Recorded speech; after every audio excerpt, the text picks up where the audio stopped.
line, what do you say to critics of the president's education plan? Where was their criticism of our nation's failing test scores for the last several decades? The Department of Education was founded in the 1970s, and since then we have spent more than $3 trillion at this federal bureaucracy. What has been the return on that investment for the American taxpayer? Levels that are less than ideal, less than proficient. Our children's test scores are incredibly concerning when it comes to reading rates, literacy rates, math, and science test scores. The numbers prove that, and this president is finally taking much needed action to return education to where it belongs, and that's to educators closest to students in their classrooms in their respective states. We're going to have a great event here later at 4 o'clock. There will be students here, teachers here, parents here, educators, and of course governors from around the country who are very excited about taking on this responsibility to educate our nation's students. Who's going to run federal student loans? So the Department of Education will be much smaller than it is today. As you know, the president's executive order directed Linda McMahon to greatly minimize the agency. So when it comes to student loans and Pell Grants, those will still be run out of the Department of Education, but we don't need to be spending more than $3 trillion over the course of a few decades on a department that's clearly failing in its initial intention to educate our students. So is the federal government going to be spending less? Much smaller than it is. Is it not going to be shut down completely? And then I have a second question. As I said, Pell Grants and student loans will still be run out of the department in Washington, D.C., but the great responsibility of educating our nation's students will return to the states. And the Department of Education plays a critical role in enforcing civil rights laws that prohibit discrimination. Who's going to do that now?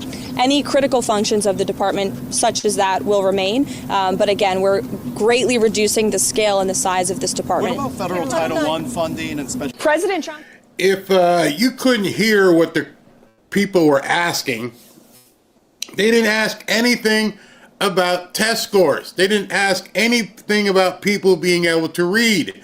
They didn't ask anything about people being students being able to do math. They went right to racism. Who's going to teach them about civil rights? Just had to check. Been black for quite some time, and nobody ever taught me about being black. That wasn't something that I needed to learn. I don't understand when it became something that people needed to learn, especially if they have a mirror. A flipping mirror can tell you, oh, your skin color is different than other people's skin color. Why, Mom? That's because you're black, even though you're really not black. My eyebrows are black. My skin's like a little brownish. But hence, that is the category, the box they put us in. Didn't need a class. I'm like, okay, I don't think I asked beyond that. I think I came home one day and said, why is my skin different color than the other people's skin? And that was it. It didn't matter to me. And so right there, you heard the problem with the Department of Education. They're going to say, well, the programs to teach people to be black aren't going to be there. The programs to teach people how to be transformers aren't going to be there. What about the programs about teaching kids how to add? I'm going to share something with you that's going to blow your ever-loving minds. Okay, you ready for this? I want you to check this out. This is stunning. Absolutely stunning. This is a report from the state of Illinois and their high schools. 30 different schools. And that's not a misprint. None. Zero. Not a single student can read at grade level. None. Does that make sense to you? Does that make sense to you that nobody can read at grade level? Not a single person. Let's continue with this one. You'll like this one too. Okay. In addition to everything, I'm going to cover that later. Let me stay on this for a second. So President Trump obviously recognizes that, and he says, we can't keep rewarding failure. We can't spend a gazillion dollars. Over $3 trillion has been spent on education, or should I say, de-education.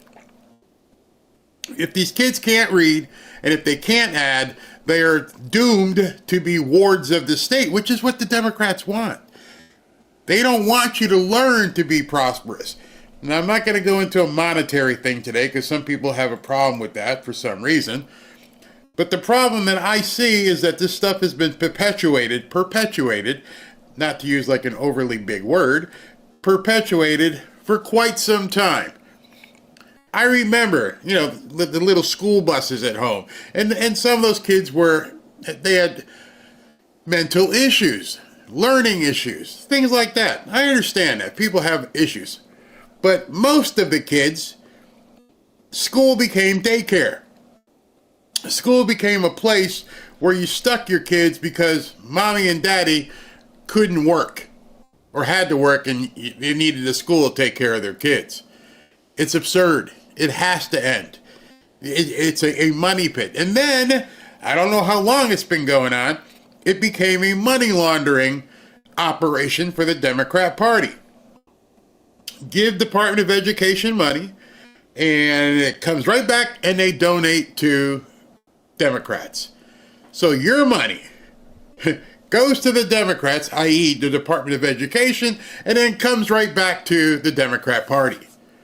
And it's been that way for decades. Meanwhile, little Johnny can't read.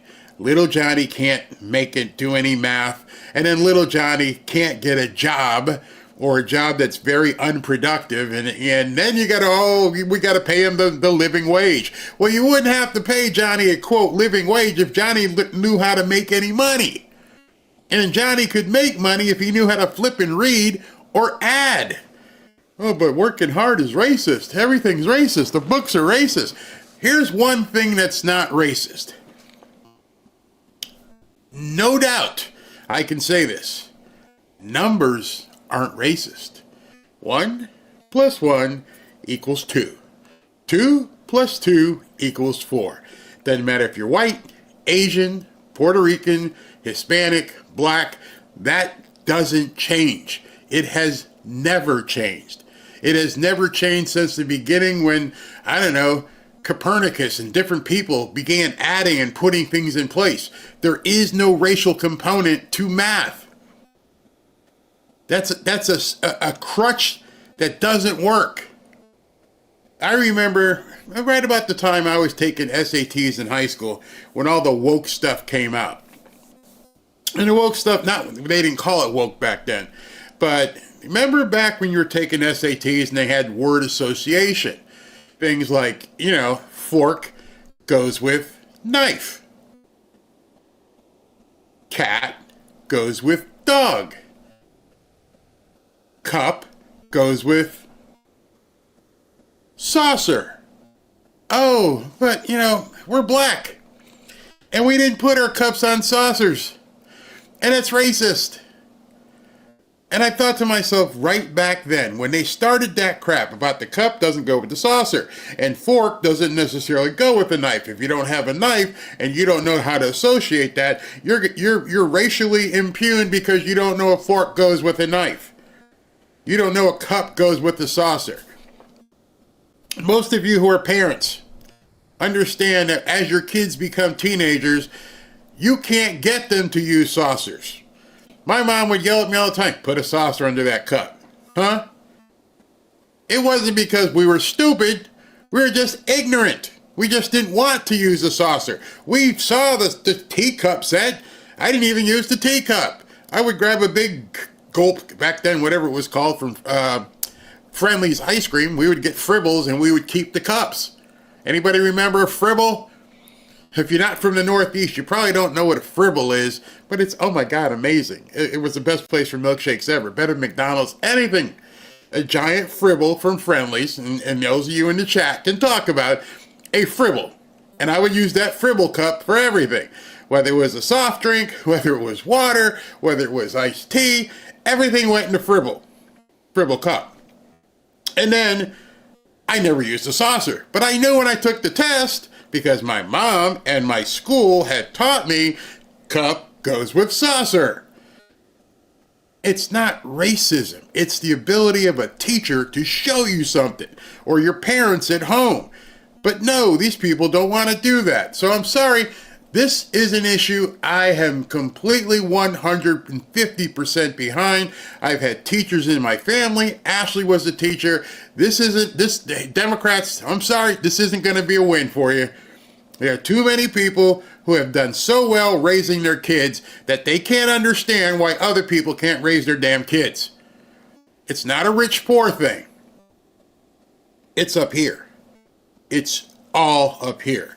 It's your aptitude. And so if you're telling me, if you're going to lean on some sort of crutch and say that black people aren't smart enough to know what a cup and a saucer is, then we got a problem. If you're going to tell me that black people or Hispanic people, they're not privileged, so they don't know that a fork goes with a flipping knife. Sorry, you ain't going to work with that. So I can't wait. I'm so happy that he's doing this. Let's continue. And with this action that he will take later today, directing Linda McMahon, our great Secretary of Education, to dismantle this federal bureaucracy that has taken more than $3 trillion from the American taxpayer since its inception in 1979. And what have we had as a result of that investment in our children's education? Declining test scores in reading, writing, and math. Proficiency levels at record lows for 8th graders, for 4th graders, at every level in every state across this country. That's why the president is returning education back to the people, to those closest to our students in our classrooms, and that is teachers and educators and parents who know what is best for their children. And we are excited about this event that will be here later in the afternoon at the White House. We will have parents and educators and students and also governors from across the country who are excited to embrace this new responsibility of educating our nation's children. I will add one more point. The Department of Education has never educated a child. All it has ever done is stolen money from the taxpayers for more regulation that has hurt our children's education. And it's about time a president does something about it. And thank God President Trump is. Absolutely. And I'm looking, just to let you know, yeah, I still have a cold. It's progressed from up here down into my throat, so I'm coughing. I got a cough drop in my mouth, so I'm trying to soothe my throat. So there's going to be some judicious use of the board here to turn off a microphone when I have to hack. But I'm going to try and get through this the best I can. In addition, I'm going to endeavor to post every single morning, except for, Saturday and Sundays, if I'm going to do a show. Every morning that I plan to do a show, by 9 a.m., I will have a Twitter post or X post telling you what time I expect to go live. Also, in addition to that, every single morning, I will also post a YouTube community post telling you what time I plan on going live. Some of the times, I want to, in case this time I was sick. Last week I was on vacation. They just happened to coincide where I got sick on vacation. But one of the things that is problematic is I want to do 12 and 7 or 7:30 every single day. It's not a matter of energy. It's not a matter of overall health. If I didn't feel like I could make it today, I wouldn't do this. But I think I can muscle through it. It may not be a full 2.5 hours, but I'm going to try and muscle through it. But the big thing is, I don't get President Trump's schedule until 7:30, 7:45. And so in the morning, I wake up, I take the dogs out, and I click the button and say, mirror, mirror on the wall, show me everything that Trump's got today. And normally, it's like, oh, all right, press briefing at 1. And then something like today, President Trump schedules an event in the middle of what would be the two shows. So if there was supposed to be a 12 and then there was supposed to be a 7 and then President Trump drops something in at 4, I want to make sure I can bring that event specifically to you. And that's why, especially today, I had to move things along. So that's why today I'm at 3:30, because I'm trying to saddle him coming on. So today's big event is he's going to destroy, dismantle, rip up the Department of Education, which is going to cause liberal heads to explode. And I didn't want to miss this. So bear with me. Let me just tell you that I don't have a network. I'm not CNN, Fox, or anything. It's one guy. the mods, they live in their wherever they live, and they help out as much as they can. Ashley's in North Carolina. I don't have a stand-in host. I can't drag Robin in and say, sit in front of the camera. I don't feel good today. So sometimes if I can't go, I can't go. But I will endeavor to make sure every morning by 9 a.m. I will indeed post what's coming up for the day, even on Saturdays and Sundays. If we're going to be going someplace, I'll say, hey guys, we're heading out, and I should be back about 5 o'clock for a show. We're going to dinner, I'm going to do a show, and I'll let you know my plans. That's my arrangement with you, my agreement. All right, that's being said, let's continue with the destruction of the Department of Education. Let's go. Our public schools have been taken over by the radical left maniacs. Here is my plan to save American education, restore power to American parents. First, we will cut federal funding for any school or program pushing critical race theory, gender ideology, or other inappropriate racial, sexual, or political content onto our children. We're not going to allow it to happen. Next, I will direct the Department of Justice and Education to open civil rights investigations into any school district that has engaged in race-based discrimination. That includes discrimination against Asian Americans. The Marxism being preached in our schools is also totally hostile to Judeo-Christian teachings, and in many ways it's resembling an established new religion. Can't let that happen. For this reason, my administration will aggressively pursue potential violations of the Establishment Clause and the Free Exercise Clause of the Constitution. That's very simple.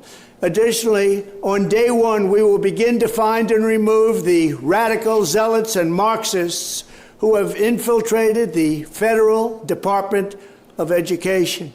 And that also includes others, and you know who you are, because we're not going to allow anybody to hurt our children. Joe Biden has given these lunatics unchecked power.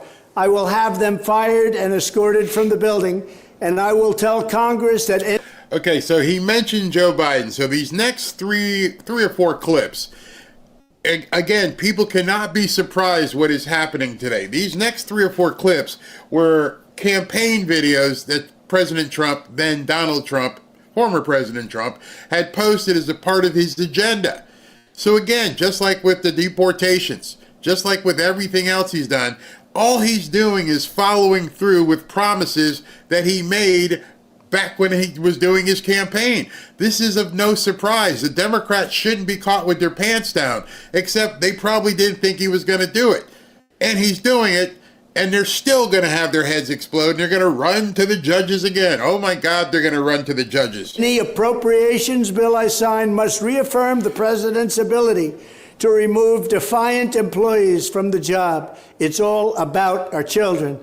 I will veto the sinister effort to weaponize civics education. We will keep men out of women's sports, and we will create a new credentialing body that will be the gold standard anywhere in the world to certify teachers who embrace patriotic values, support our way of life, and understand that their job is not to indoctrinate children, but very simply to educate them.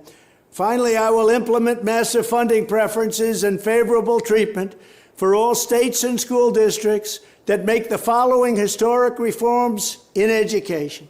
1, abolish teacher tenure for grades K through 12 so we can remove bad teachers and adopt merit pay to reward good teachers. We want great teachers in our schools. 2, drastically cut the bloated number of school administrators, including the costly, divisive, and unnecessary diversity, equity, and inclusion bureaucracy. 3, adopt a parental bill of rights that includes complete curriculum transparency and a form of universal school choice. And 4, implement the direct election of school principals by the parents. It's all about the parents for their children.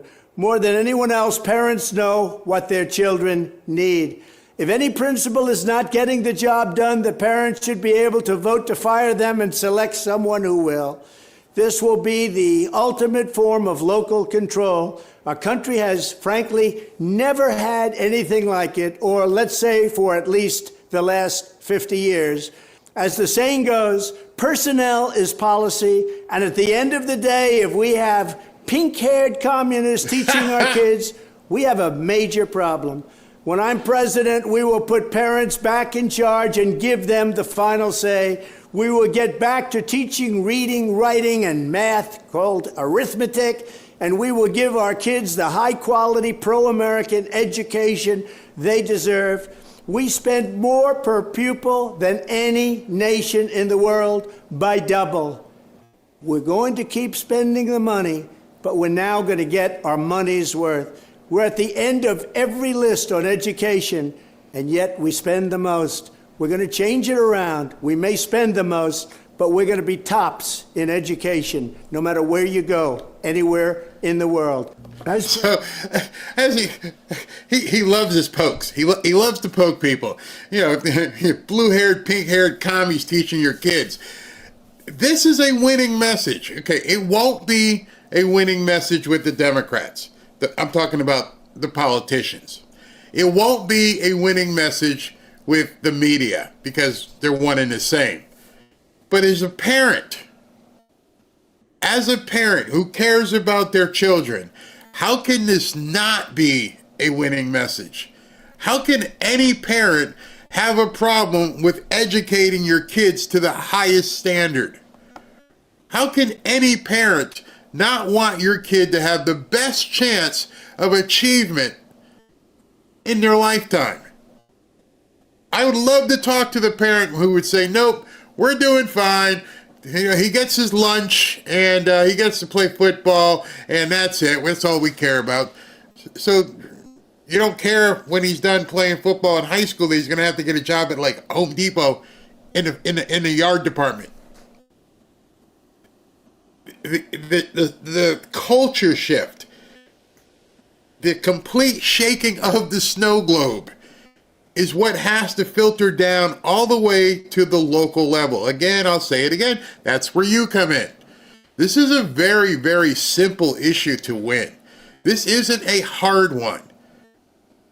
Because the contrast, the word I've used over and over and over, the contrast of what the Democrats have been selling and what the Republicans, i.e. MAGA, are offering couldn't be clearer.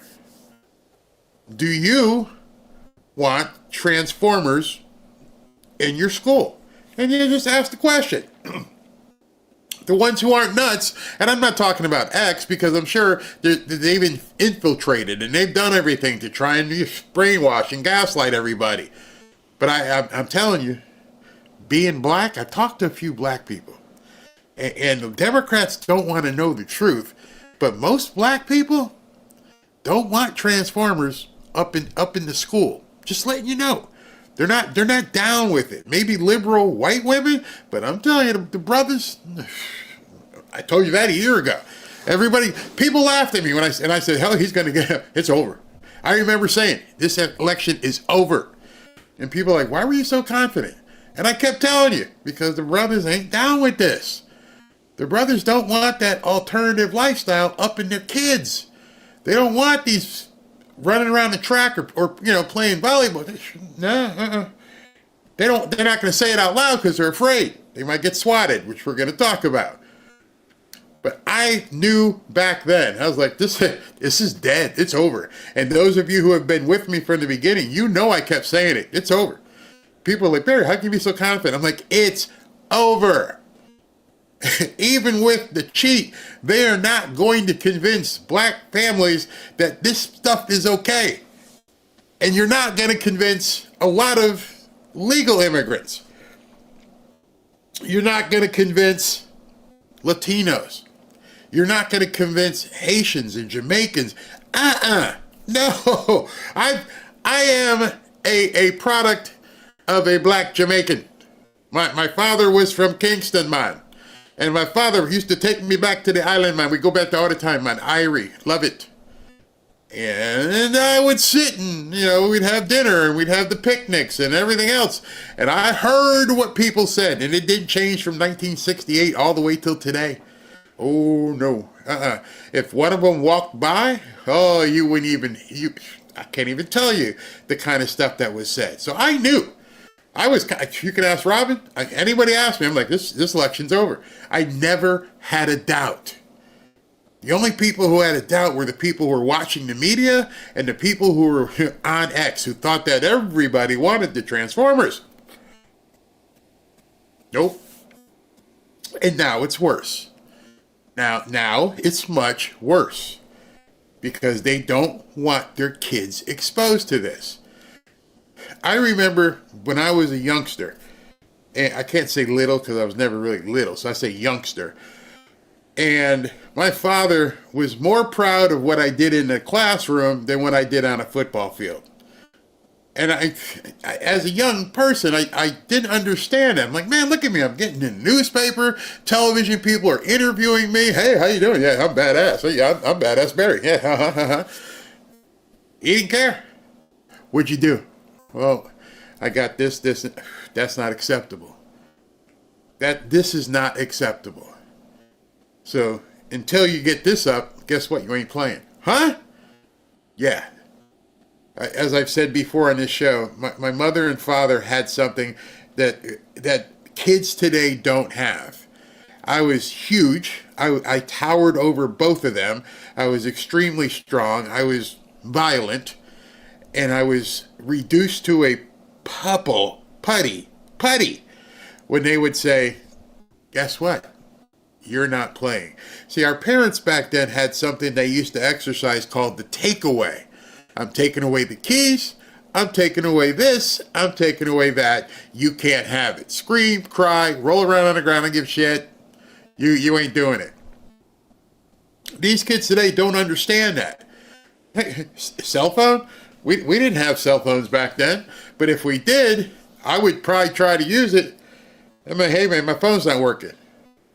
Mom, my phone's not working. Oh, we cut that off. What? We cut it off. We took it away. That's what my mom would have done. Her little 5'8", 5'9", looking up at me like, what'd you do to my phone? I turned it off. Your grades ain't good enough. No, she wouldn't have said that. I'm sorry. Your grades aren't good enough. And she would, if I had said ain't, she would have said, what? I don't even know what that means. What's ain't? Okay. As big as I was, bad as I was, newspapers, television, chicks, everything, I was reduced to a small little puddle of putty. These kids don't know that. I was molded to learn. I was taught to learn. I was taught that achieving a certain grade was as good as achieving a trophy. There was no participation trophies back then. You didn't get something just because you showed up. You had to do something. You had to excel. Y'all remember about excelling? You remember making the grade and understanding? Wow, I made the honor roll. Wow, I made cum laude and whatever, cum laude in college.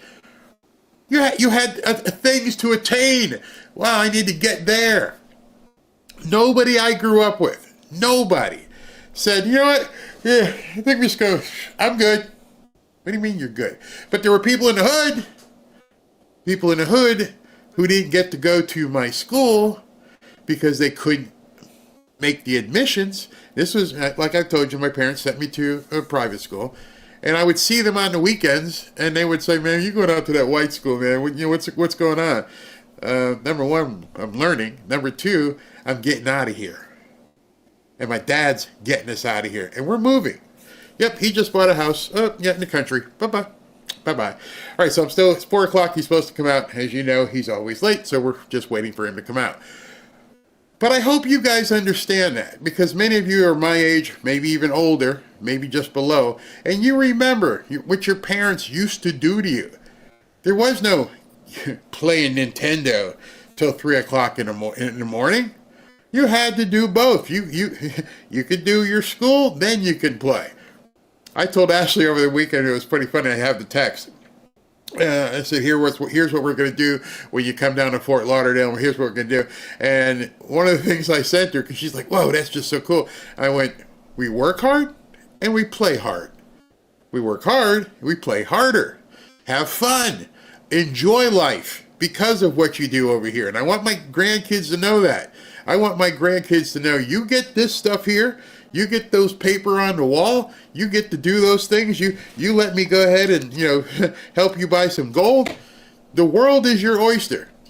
Your obligation, your payment, your due diligence isn't scoring touchdowns, isn't being a cheerleader, it's getting good grades. You do that, and I'll show you the world. And I do mean that.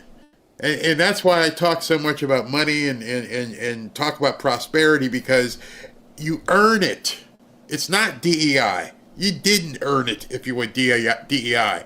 And so everything Trump has said about education and what he's going to be doing today, my father, if he was still alive, his buttons would be busting.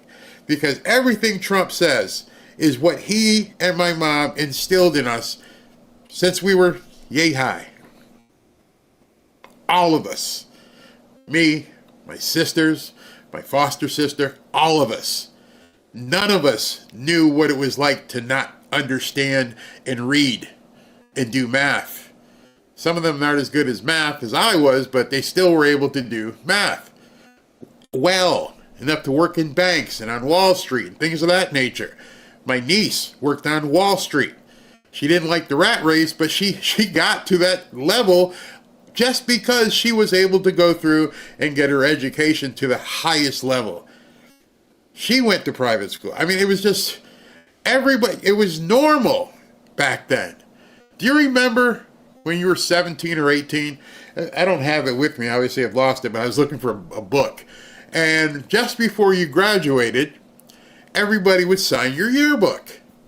Well, most people's yearbook would say, congratulations, good luck at wherever. Or people would walk down the hall and they would say, hey, where are you going next year? Because the answer was predicate. The predicate at that point was, you're going to college. It wasn't if. It's, hey man, where are you going to go next year? Well, I'm going to go here or there. Okay, cool. Hope it works out for you. Hey, where are you going next year? You remember those days?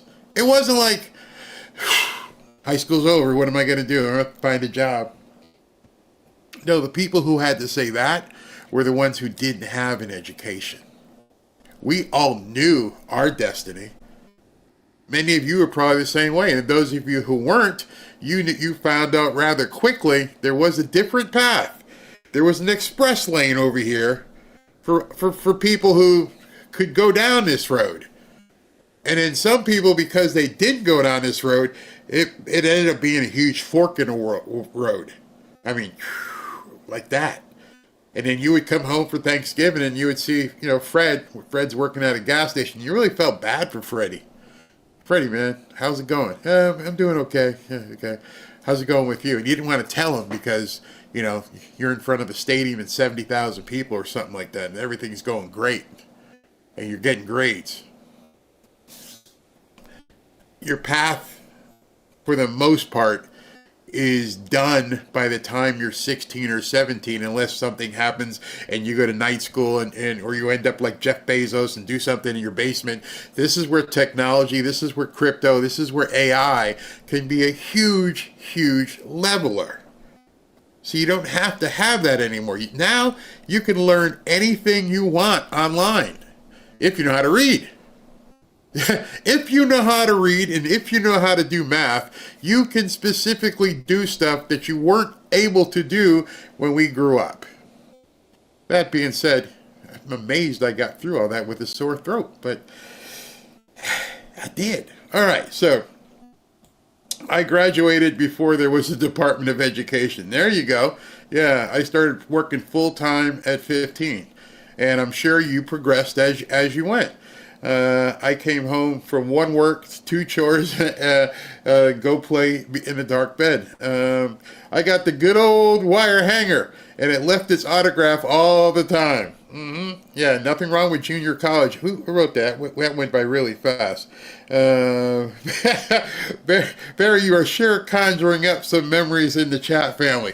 And that's exactly it. In our little corner of the world here where we get to meet once or twice a day, that's exactly what I'm talking about. I try to get into your mind here and let you remember, because some of us have forgotten these small things. We're like, yeah, Mom would, yeah, even that about the wire hanger. Mom, I hope she didn't hurt you. Some parents went overboard, obviously, but yeah, I mean, she couldn't do that to me.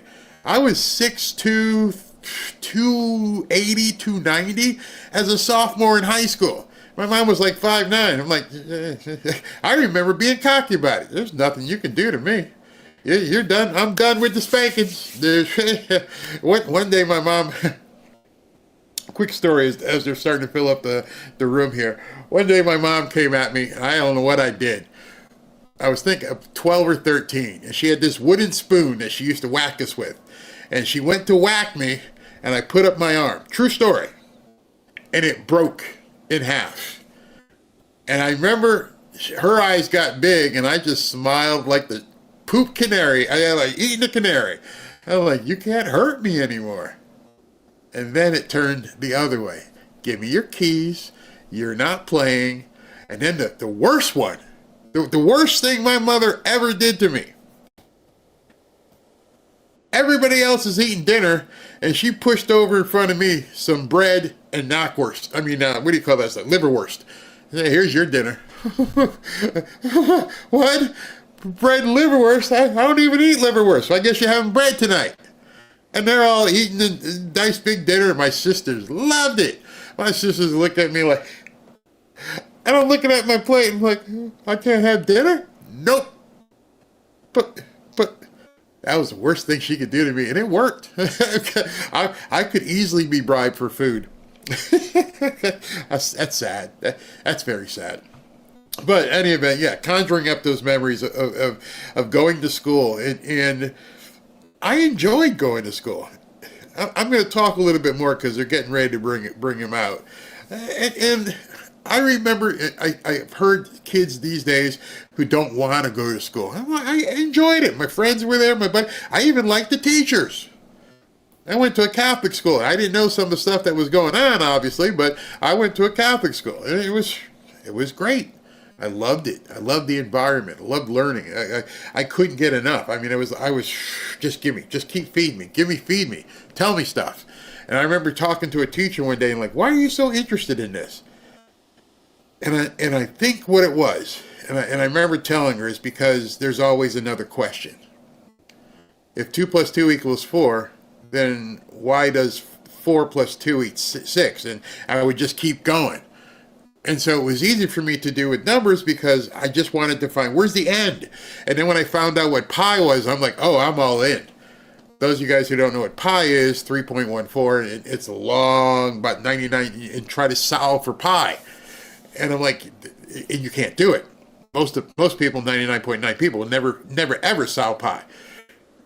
And but trying to. So when you see like hackathons and things like that, where these guys who do computer hacking are given a problem, and you've got to go through the code, you've got to find the code and see if you can hack it.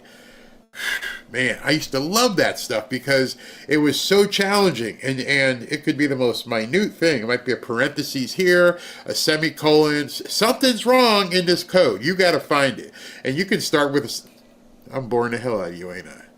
But I mean, when I used to dig into WordPress and thing would come up 404 error, nothing on the page, and I'm like, there's a whole bunch of stuff on the page. Why is it not showing?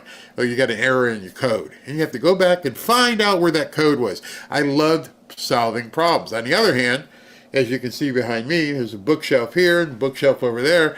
Robin had probably read every book known to man. She is a voracious reader.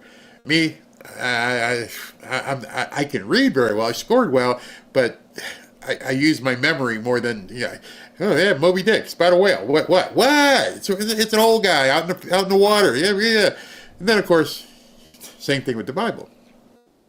But nonetheless, the picture that they're showing, there's a whole, here, let me see if I can bring it up, and we'll continue with Trump when he's done. There's a whole bunch of little kids sitting around.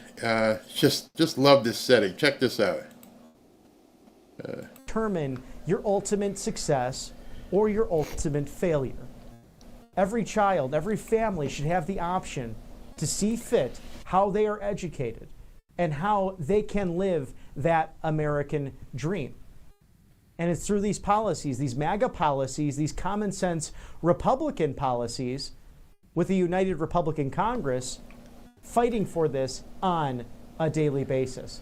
Yeah, and that's what I think so many, when I would see kids who couldn't do what we were doing, and why couldn't you? Well, because I have to go to this high school. I got to go to this grammar school. It's in my district. This is where I have to go. But that school sucks. And then, going to a Catholic school, they used to accuse us of recruiting because anybody, anywhere, if you paid the tuition or got some sort of grant, you could come to my school. You were precluded from going to the best schools. You just couldn't do it because of where you lived. Your zip code determined your fate. Yet at the same time, your parents continued to have to paying their taxes. So now by just jumping ahead, what this is all about is by putting the money in the hands of the state, you now can say, listen, I was paying X amount per pupil. Here's your allocation. You've got an extra $9,000 a year per kid in your family. Send them wherever you want to. Really? Yeah, if they can make the grade, if they can get the admissions, you can send them anywhere you want. Wow. How many parents would like that? How many parents would look at that and say, that makes sense for me? We had Sister Mary Black and Decker. Oh, so you got the whack-a-mole too. Whack! Woo, yeah, man. I used to be an avid comic book reader and collector. You know how many people learned just from reading comic books? Yeah. Catholic schools, well, back then they may have been the best, but yeah, I've heard some. In fact, I found out way later that couple of the kids in my high school, some bad things happened with a priest. But yeah, it was good education. We love you, Barry. You're really helping to open our eyes. It's a matter of showing you, helping you remember, because as adults right now, we're seeing things in this country that just don't make any sense. And our parents would never have stood for it. And so a lot of the values and things that I talk about here in different shows, I realize now that I went through my rebellious college days and frat boy days and everything else, and now I'm actually turning into my father. And it kind of weirds me out, because I know now if I had a boy, not that I don't want Ashley, but if I had a boy, I always thought, I'm going to make you the best football player. I'm going to do this. I'm going to do that. And then I realized, that's not what it's all about. Because when those playing days are over and you just have bad knees, you still got to be able to do something for your family. And I love the fact that right now I can work with Ashley, who used to be a teacher, and begin helping her change her life. And I'm not just talking about make money. Learn autonomy. Learn you control your destiny. Learn there's a big wide world that you didn't have access to, that you thought this was it. This was 9 to 5 for the next 40 years. And I'm like, no. You now, and as you grow more and learn more, there's nothing that's stopping you from doing anything you want to do. And the problem is that most of us at 14, 15, and 16, we don't know that. And this, growing up in this era, I would think more kids would say to themselves, or at least the parents would say to them, you can do whatever you want. Let me help you get there. And so I told you the last couple of days about how I'm opening up gold accounts for the grandkids, and then by the time they're 25 and 30, they should have a small nest egg. And so as long as you continue doing what you're supposed to do in school, my goal is for each one of them to have 6 figures in the bank sitting there by the time they turn 18 or 21. Now, the youngest one, don't test me because Ashley will yell at me, I think 9 or 10. So you've got 10 or 12 years of earning. Passive earning. Just put this money here. And then the oldest one, who's a sophomore in high school, you've got less time, so we need to accelerate you. You know what I mean? And so in that regard, by the time you're 21, you can decide what you want to do and how you want to do it. And I can only do that based upon what they want. Everybody has a talk. Hey, what do you want to do when you grow up? And I think that's the wrong conversation to have with kids. And I think that's a product of the Department of Education. What do you want to do when you grow up? How the hell do I know? I don't know. I'm 13. What do you mean when I grow up? I want to be a nurse. You don't even know what a nurse is. She took your temperature when you were sick. That's all you know about being a nurse. Better question to ask kids, and this is going to probably tick a few of you off. Better question to ask a kid, because they can definitely answer this one for you.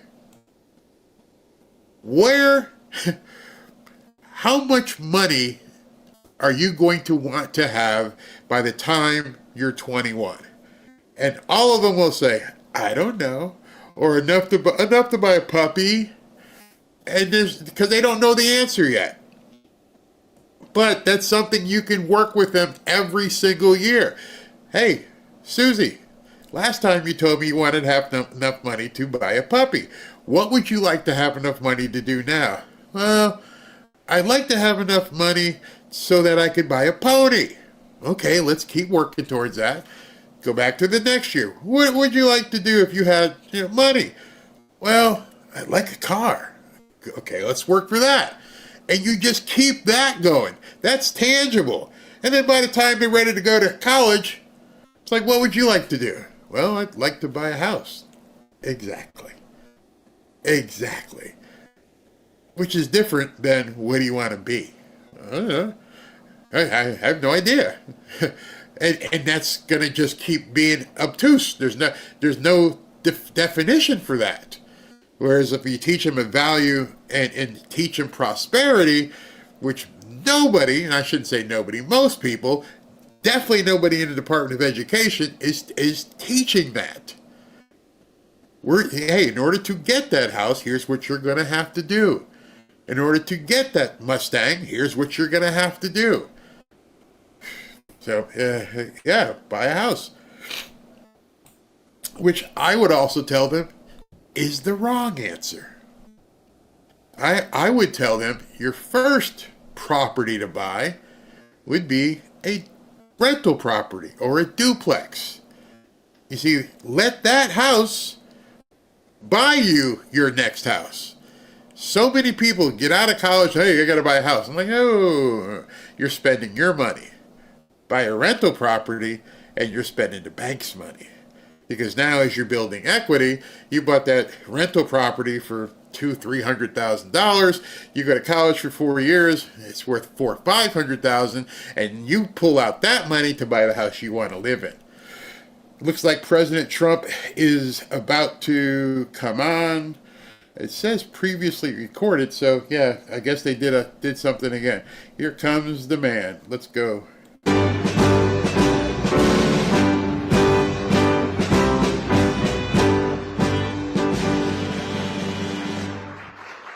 Thank you very much.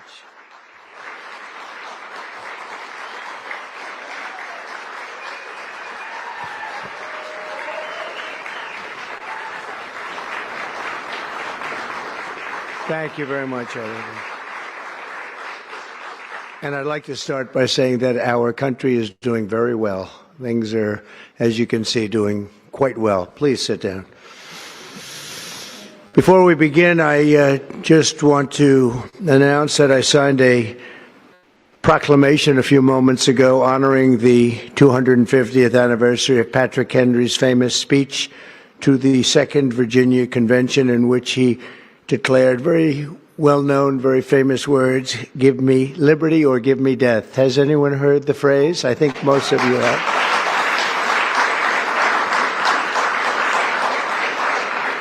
And moments ago, I also signed an executive order to dramatically increase production of critical minerals and rare earths. It's a big thing in this country. And as you know, we're also signing agreements in various locations to unlock rare earths and minerals and lots of other things all over the world, but in particular Ukraine. We're doing very well with regard to Ukraine and Russia. And one of the things we are doing is signing a deal very shortly with respect to rare earths with Ukraine, which they have tremendous value in rare earth, and we appreciate that. And we spoke yesterday with, as you know, President Putin and President Zelensky, and we would love to see that come to an end, and I think we're doing pretty well in that regard. So hopefully we could save thousands of people a week from dying. That's what it's all about. They're dying so unnecessarily, and I believe we'll get it done. We'll see what happens, but I believe we'll get it done. Today we take a very historic action that was 45 years in the making. In a few moments I will sign an executive order to begin eliminating the Federal Department of Education once and for all.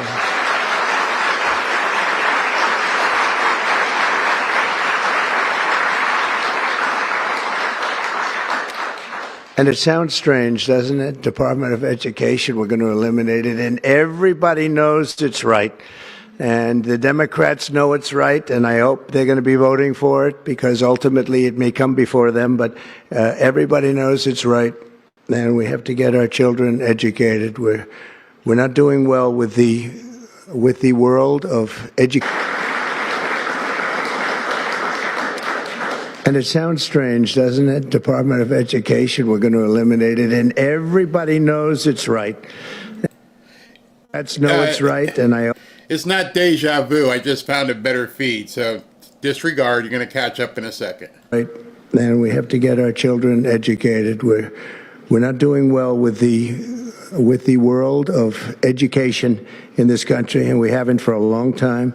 And we're pleased to be joined today by the woman who I chose because she's an extraordinary person, and hopefully she will be our last Secretary of Education, Linda McMahon. Linda, thank you. Thank you very much. That's another interesting statement. It's an interesting opening, right? But it's true, and it's been amazing how popular this has been. I tell people that this is what I'm doing today, and they say, oh, it's about time. Everybody says it. Republicans and Democrats have said it. They're all saying it. Also with us are some terrific people. Governors Greg Abbott. Greg, thank you very much. Governor Ron DeSantis, thank you very much, Ron. Mike Braun, congratulations on your victory, Mike. That was a big one. Mike DeWine, thank you very much, Mike. Jeff Landry. Jeff, thank you very much, Jeff. Bill Lee, thank you. Governors, all governors. Brad Little. Brad, thank you very much. Where are you, Brad? Hi, Brad. Jim Pilan, thank you very much, Jim. And Kim Reynolds. These are all people very interested in education. And I even see Dan Patrick over there, my friend Dan Patrick. We're joined also by Representatives Tim Walberg and Virginia Fox, Rick Allen, Michael Rulli. And again, Dan Patrick, thank you very much, Dan. You've been a great friend of ours. And State Attorneys General Ken Paxton. Ken, I see you there. Andrew Bailey. Andrew, what a job you've done, Andrew. You have some good cases going. You've done a great job. Thank you very much. And co-founder of Moms for Liberty, Tiffany Justice. She's been a hard worker. Thank you. Thank you, Tiffany. When President Carter created the Federal Education Department in 1979, it was opposed by members of his own cabinet, as well as the American Federation of Teachers, the New York Times editorial board, and the famed Democrat Senator Daniel Patrick Moynihan. History has proven them right, absolutely right. After 45 years, the United States spends more money on education by far than any other country, and spends likewise by far more money per pupil than any country, and it's not even close, but yet we rank near the bottom of the list in terms of success. It's an amazing stat. Those are two stats you don't want. The most money spent per pupil, and you're at the bottom of the list. And that's where we are, like it or not, and we've been there for a long time. 70% of 8th graders are not proficient in either reading or in math. 70%. 40% of 4th graders lack even basic reading skills, can't read. Students in our public elementary and middle schools score worse in reading today than when the department opened, by a lot. In Baltimore, 40% of the high schools have 0 students who can do basic mathematics. Not even the very simplest of mathematics. I said, give me your definition of basic, and they're talking about like adding a few numbers together. Despite these breathtaking failures, the department's discretionary budget has exploded by 600% in a very short period of time, and it employs bureaucrats in buildings all over Washington, D.C. And as a former real estate person, I will tell you, I ride through the streets of Washington and it says Department of Education, Department of Education. I said, how do you fill those buildings? It's crazy what's happened over the years. I'm pleased to report that after offering these federal employees 2 generous buyout options, and they were very generous, and they're good people, but they were very generous. My administration has initiated a reduction in force, and we're already cutting numbers that were really surprising to a lot, that we were able to do it so successfully. And we've cut the number of bureaucrats in half. 50% have taken office, which is great. Thank you. Under the action I'm taking today, a small handful of Democrats and others that we have employed for a long time, and there are some Republicans, but not too many, I have to be honest with you. But the department's useful functions, and such as, and they're in charge of them, Pell Grants, Title I funding, resources for children with disabilities and special needs will be preserved, fully preserved. They're all going to be so. If you look at the Pell Grants, it's supposed to be a very good program. Title I funding and resources for children with special disabilities and special needs, they're going to be preserved in full and redistributed to various other agencies and departments that will take very good care of them. And that's very important to Linda, I know, and it's very important to all of us. But beyond these core necessities, my administration will take all lawful steps to shut down the department. We're going to shut it down, and shut it down as quickly as possible. It's doing us no good. We want to return our students to the states, where just some of the governors here are so happy about this. They want education to come back to them, to come back to the states, and they're going to do a phenomenal job. You know, if you look, Denmark, Norway, Sweden, I have to tell you, I give them a lot of credit. China's top 10. And so we can't now say that bigness is making it impossible to educate, because China is very big. But you have countries that do a very good job in education. And I really believe, like some of the governors here today, from states that run very, very well, including a big state like Texas, but states that run very well are going to have education that will be as good as Norway, Denmark, Sweden, and those top, Finland, those top countries that do so well with education. I think they'll do every bit as well. And what do you think about that, Governor? Do you agree? Huh? I think so. Ron, do you agree? I think so. Florida? Iowa? That's right. I really believe that. They'll be as good as any of them. And then you'll have some laggards, and we'll work with them. And we can all tell you who the laggards will be right now, probably, but let's not get into that.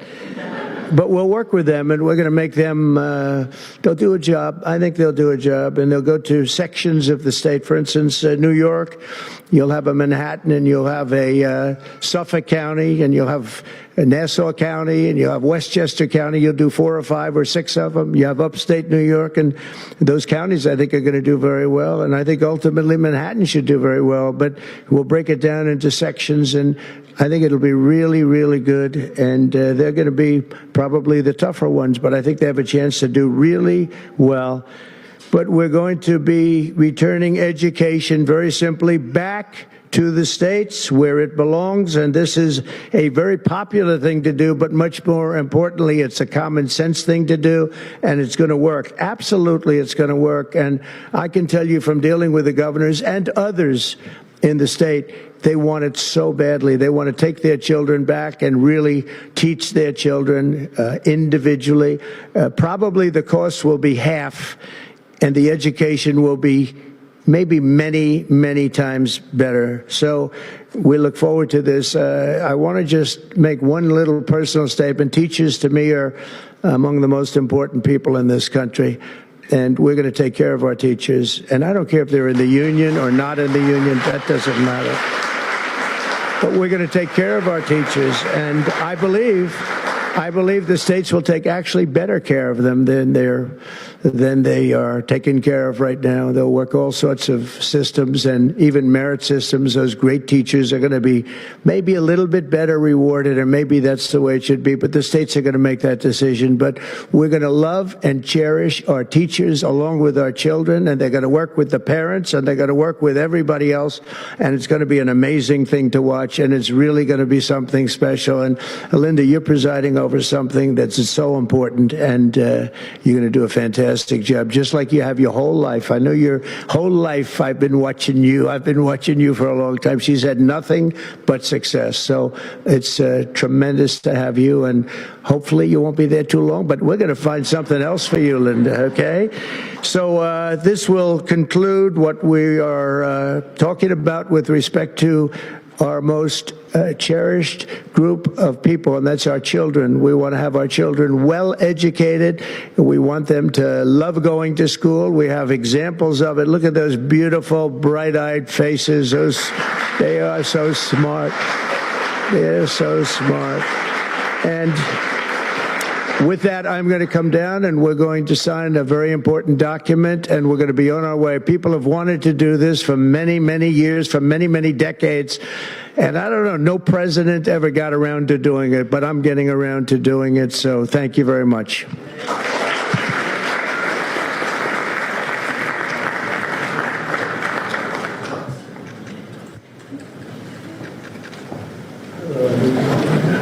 Good-looking people here.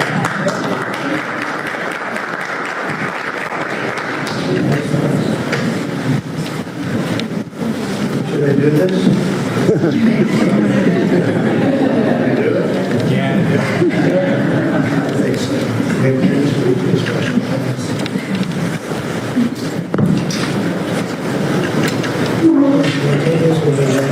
It was very lucky. I signed another document that turned out to be very good for the country, and I said, let's use that same pen. I don't know, is anybody superstitious? Ron, are you superstitious?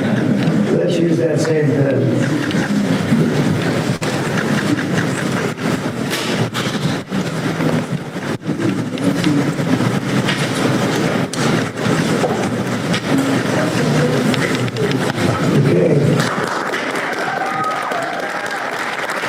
How cool.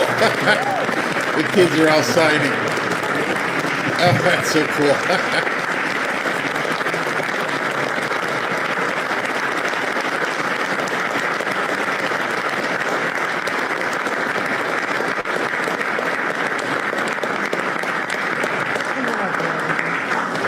Can you come up just to say?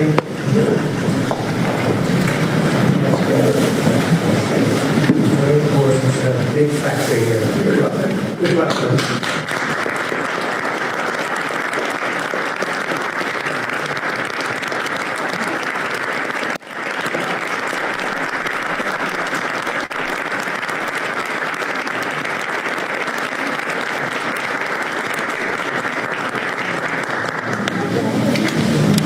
Thank you, everybody, very much.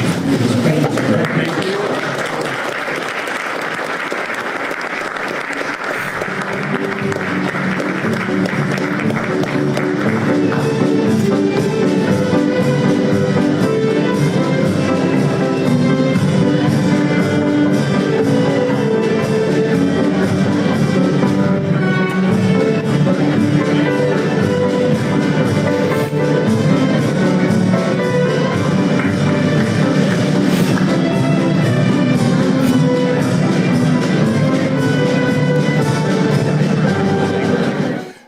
So it's 4:38 p.m. Right? they're showing. You got to see this. This is too funny. I got to put that up. Minnesota Democratic Representative Ilhan Omar meets with constituents live on the free C-SPAN Now video. They're getting ready, or 7 o'clock tonight, they're showing Ilhan Omar meeting in her town hall. Oh my God, that would be a comedy routine. But in any event, you just saw President Trump sign that. It concluded at 4:38 p.m. Depending on what state you are, maybe if you're in the West Coast, it's only 1:38. But I can already see them running to running to the court to sue, and they'll find some judge somewhere who's like, "You can't do that." It's inevitable, but it's also inevitable they can't win. They can't. All they're trying to do is slow Trump down. They knew it was coming. Everybody who've seen the videos, who have seen what he has said, they knew it was coming. And so now it's just a matter of how fast they can get the lawsuits publicized, printed and submitted and filed in the court. And then probably within 24 hours, we're going to see something on it. And just be ready for it. Don't let it surprise you. Some liberal judge somewhere will say, you can't do that. And then they may say you can't use US 1, or Air Force 1. They're insane. I guarantee you right now, if you turned on CNN or MSNBC, there's nothing but heads exploding. All they're going to be talking about, guarantee you. Oh, the race place, the racism. It's all racism. That's all these people care about is racism. It did it yesterday. All over ESPN. All they could talk about is because at one point Pete Hegseth, or I don't know who, made the mistake and they took down Jackie Robinson. They put him back up, but oh no! Oh, it's a big mistake taking down Jackie Robinson's information. They put it back. Chill. That's crazy. So I want to show you more about what President Trump said before he became elected. I think it's very important for you to see this. Let's continue. President, it was my honor to support America's homeschool families and to protect the God-given right of every parent to be the steward of their children's education. Since the China virus, America has seen an estimated 30% increase in homeschool enrollment. When I'm reelected, I will do everything I can to support parents who make the courageous choice of homeschool. Under the Trump tax cuts. Now, I want to address that because some people in here were talking about, I wish I could afford to homeschool. Now, I don't know anything about it. I'm not even going to pretend or give any explanation on what it takes to homeschool. I've known some people who have done some homeschooling.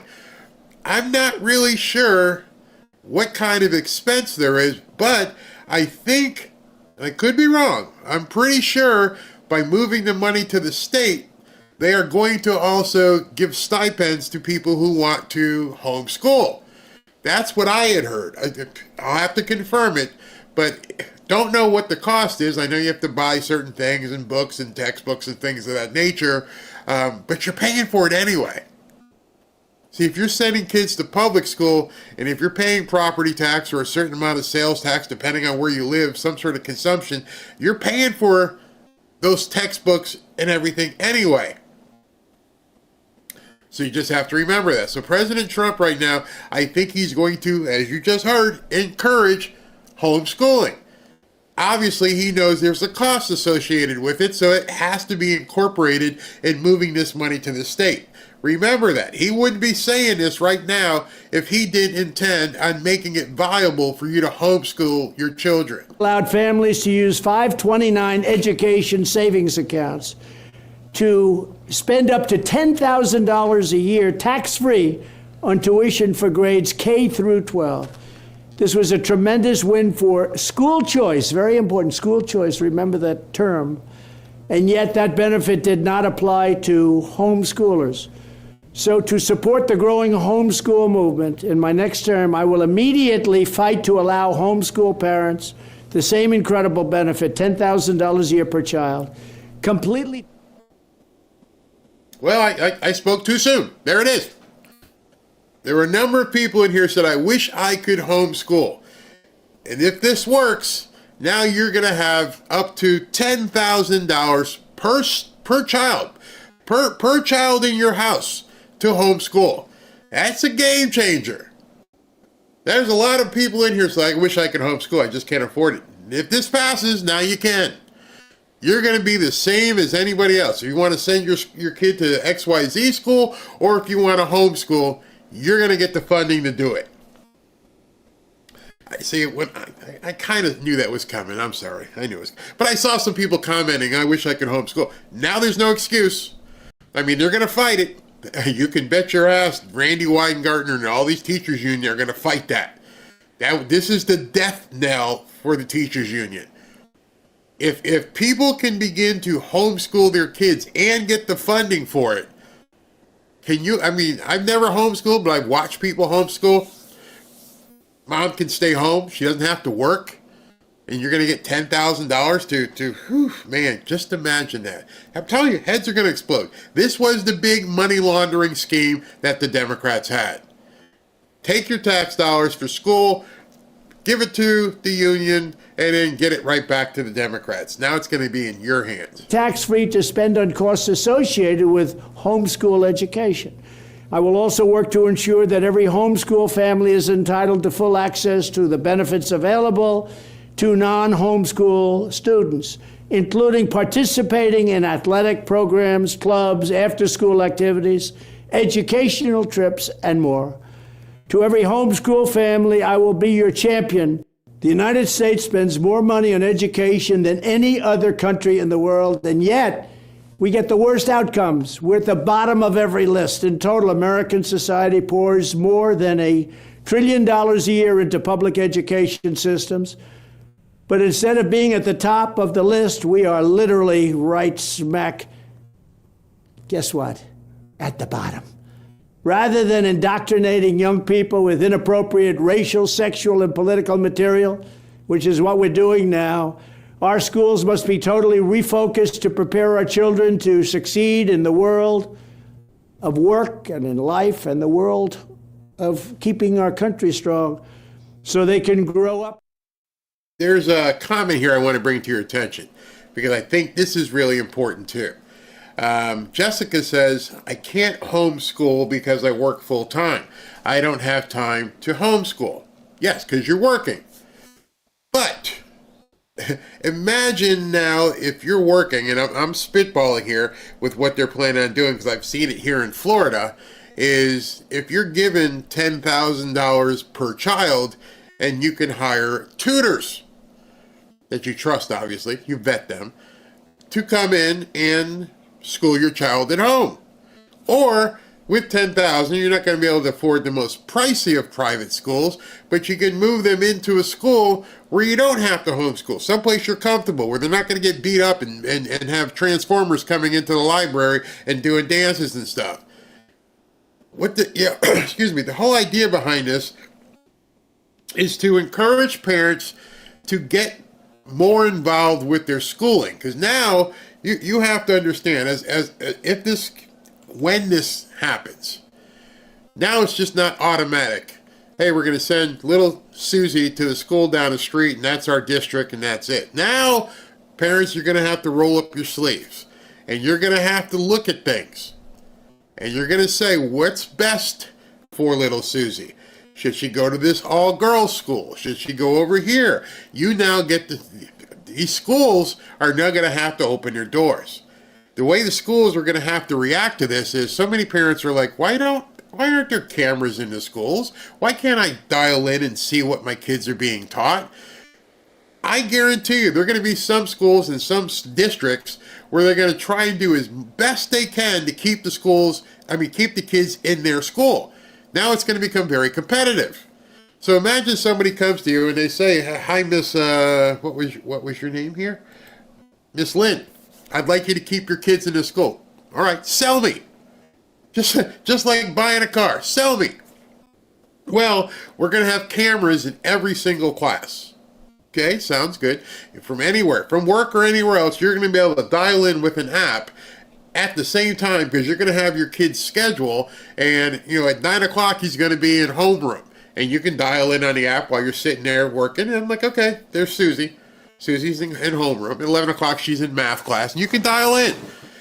All right, I'm sold. That sounds something like.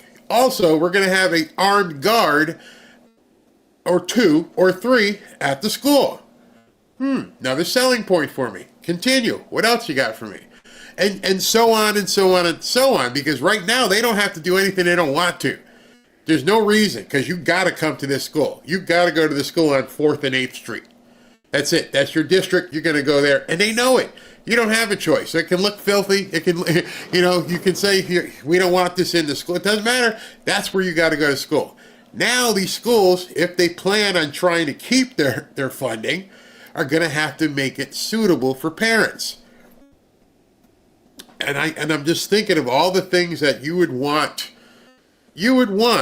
as a parent. Now you're like, okay, so I'm looking at the school on 9th Street and looking at the one on Brook Avenue, and which one is better for my daughter? Which one's better for my son? Which one's better for me in terms of I get off work at this point? Do you have any after school programs? No, he doesn't play baseball, but he likes to work on computers. You have an after school lab or something where he can spend some time. These schools are going to have to be a lot more creative, and they're going to have to be a lot more competitive. To be happy, prosperous, and independent citizens, we owe our children great schools that lead to great jobs and leads to an even greater country that we're living in right now. Right now, we're living in a failing nation because of Joe Biden and these people running it. They're Marxists, they're communists. What they're doing to our country is incredible, but we'll take care of that for our children. Here are 10 keys. Before he gets to his 10 keys, I just thought about another thing. Are you going to have the Pledge of Allegiance every morning? Can I from work log in to see my kid getting the Pledge of Allegiance? Okay. Now you're getting someplace with me. Force these schools to be competitive. Force these schools to actually care about the kids that they're going to be schooling. Now, you're not going to win on school prayer. That's not going to happen unless you send them to a Christian school. So that's probably not going to be a fight that you can win. You can't force them to make the entire class pray. Wish we could, but it ain't going to happen. But if you send them to a Christian school or a Catholic school or some sort of denomination, yeah, prayer should be part of the curriculum. That's a given. I knew when I went to school every single day, we had the Pledge of Allegiance followed by the Our Father, right back to back. I went to a Catholic school, so my parents wanted me to learn this. And then we had, masses every so often where people would go into the chapel and we would have different things, Ash Wednesday, all the different things. But now you can look at your school, your high school, your grade school, almost like you're looking and shopping for a college. What are you going to offer my kid? Now he's going to go through his 10 criteria. The ideas that will power our movement for great schools. First, we will respect the right of parents to control the education of their children. Second, we will empower parents and local school board to hire and reward great principals and teachers, and also to fire the poor ones, the one whose performance is unsatisfactory. They will be fired. Like on The Apprentice, you're fired. Third, we will ensure our classrooms are focused not on political indoctrination, but on teaching the knowledge and skills needed to succeed. Reading, writing, math, science, arithmetic, and other truly useful subjects. Fourth, we will teach students to love their country, not to hate their country like they're taught right now. Fifth, we will support bringing back prayer to our schools. Sixth, we will achieve... Ooh, he went there. Wow. He went there. We're going to support schools and promote prayer in schools. Notice he didn't say what kind of prayer. So it's going to be very hard for them to fight that because, if little Freddie here is a Muslim and, hey, I don't care. Whip out the blanket and do what you do. If Ivan here is Jewish, hey, let him pray. All of this is going to be very hard for the liberals to fight. Because none of what you're hearing him say is negative to the learning experience. None of this is going to cause a kid to learn slower or not get the grades they need to get. And teachers should be extremely happy about it because maybe at this point they get to do what they're supposed to do. Not just, like he said, the pink-haired commie. Hey, tell you the truth, and I'm going to say this, might piss some of you guys off. I don't care if the pink-haired nose ring person is teaching, as long as they keep their personal ideology to themselves. I never needed to know who my teachers were sleeping with, especially since they were nuns and priests. I didn't need to know that. It was none of my business, and don't need it. I don't care what you're doing in the convent. None of my business. I don't need to know that when 6 o'clock checks out, you're heading over to, the swingers club or whatever. Don't need it. None of my business. I don't need to see your flag hanging in my classroom. Only flag I want in that classroom is two flags, the state flag and the United States flag. That's it. Other than that, you do you and teach my damn kids. My good kids, not damn kids. I don't want my kids to know anything about your personal life unless you buy a puppy and you show them a puppy. It doesn't have anything to do with what we actually have to do here. Your job is to teach these kids. So if you are a pink-haired nose ring fanatic, but you're good at teaching English, we'll know. Because I'm going to dial in and I'm going to watch you. I'm going to see what you're doing in class. And the minute I see you hang up that multicolored flag or something of that nature, or wear into class, Bobby and Freddie are best friends. You want to read this book? No. I'm pulling them out. Sorry, that's it. Schools that are safe, secure, and drug-free, with immediate expulsion for any student who harms a teacher or another student.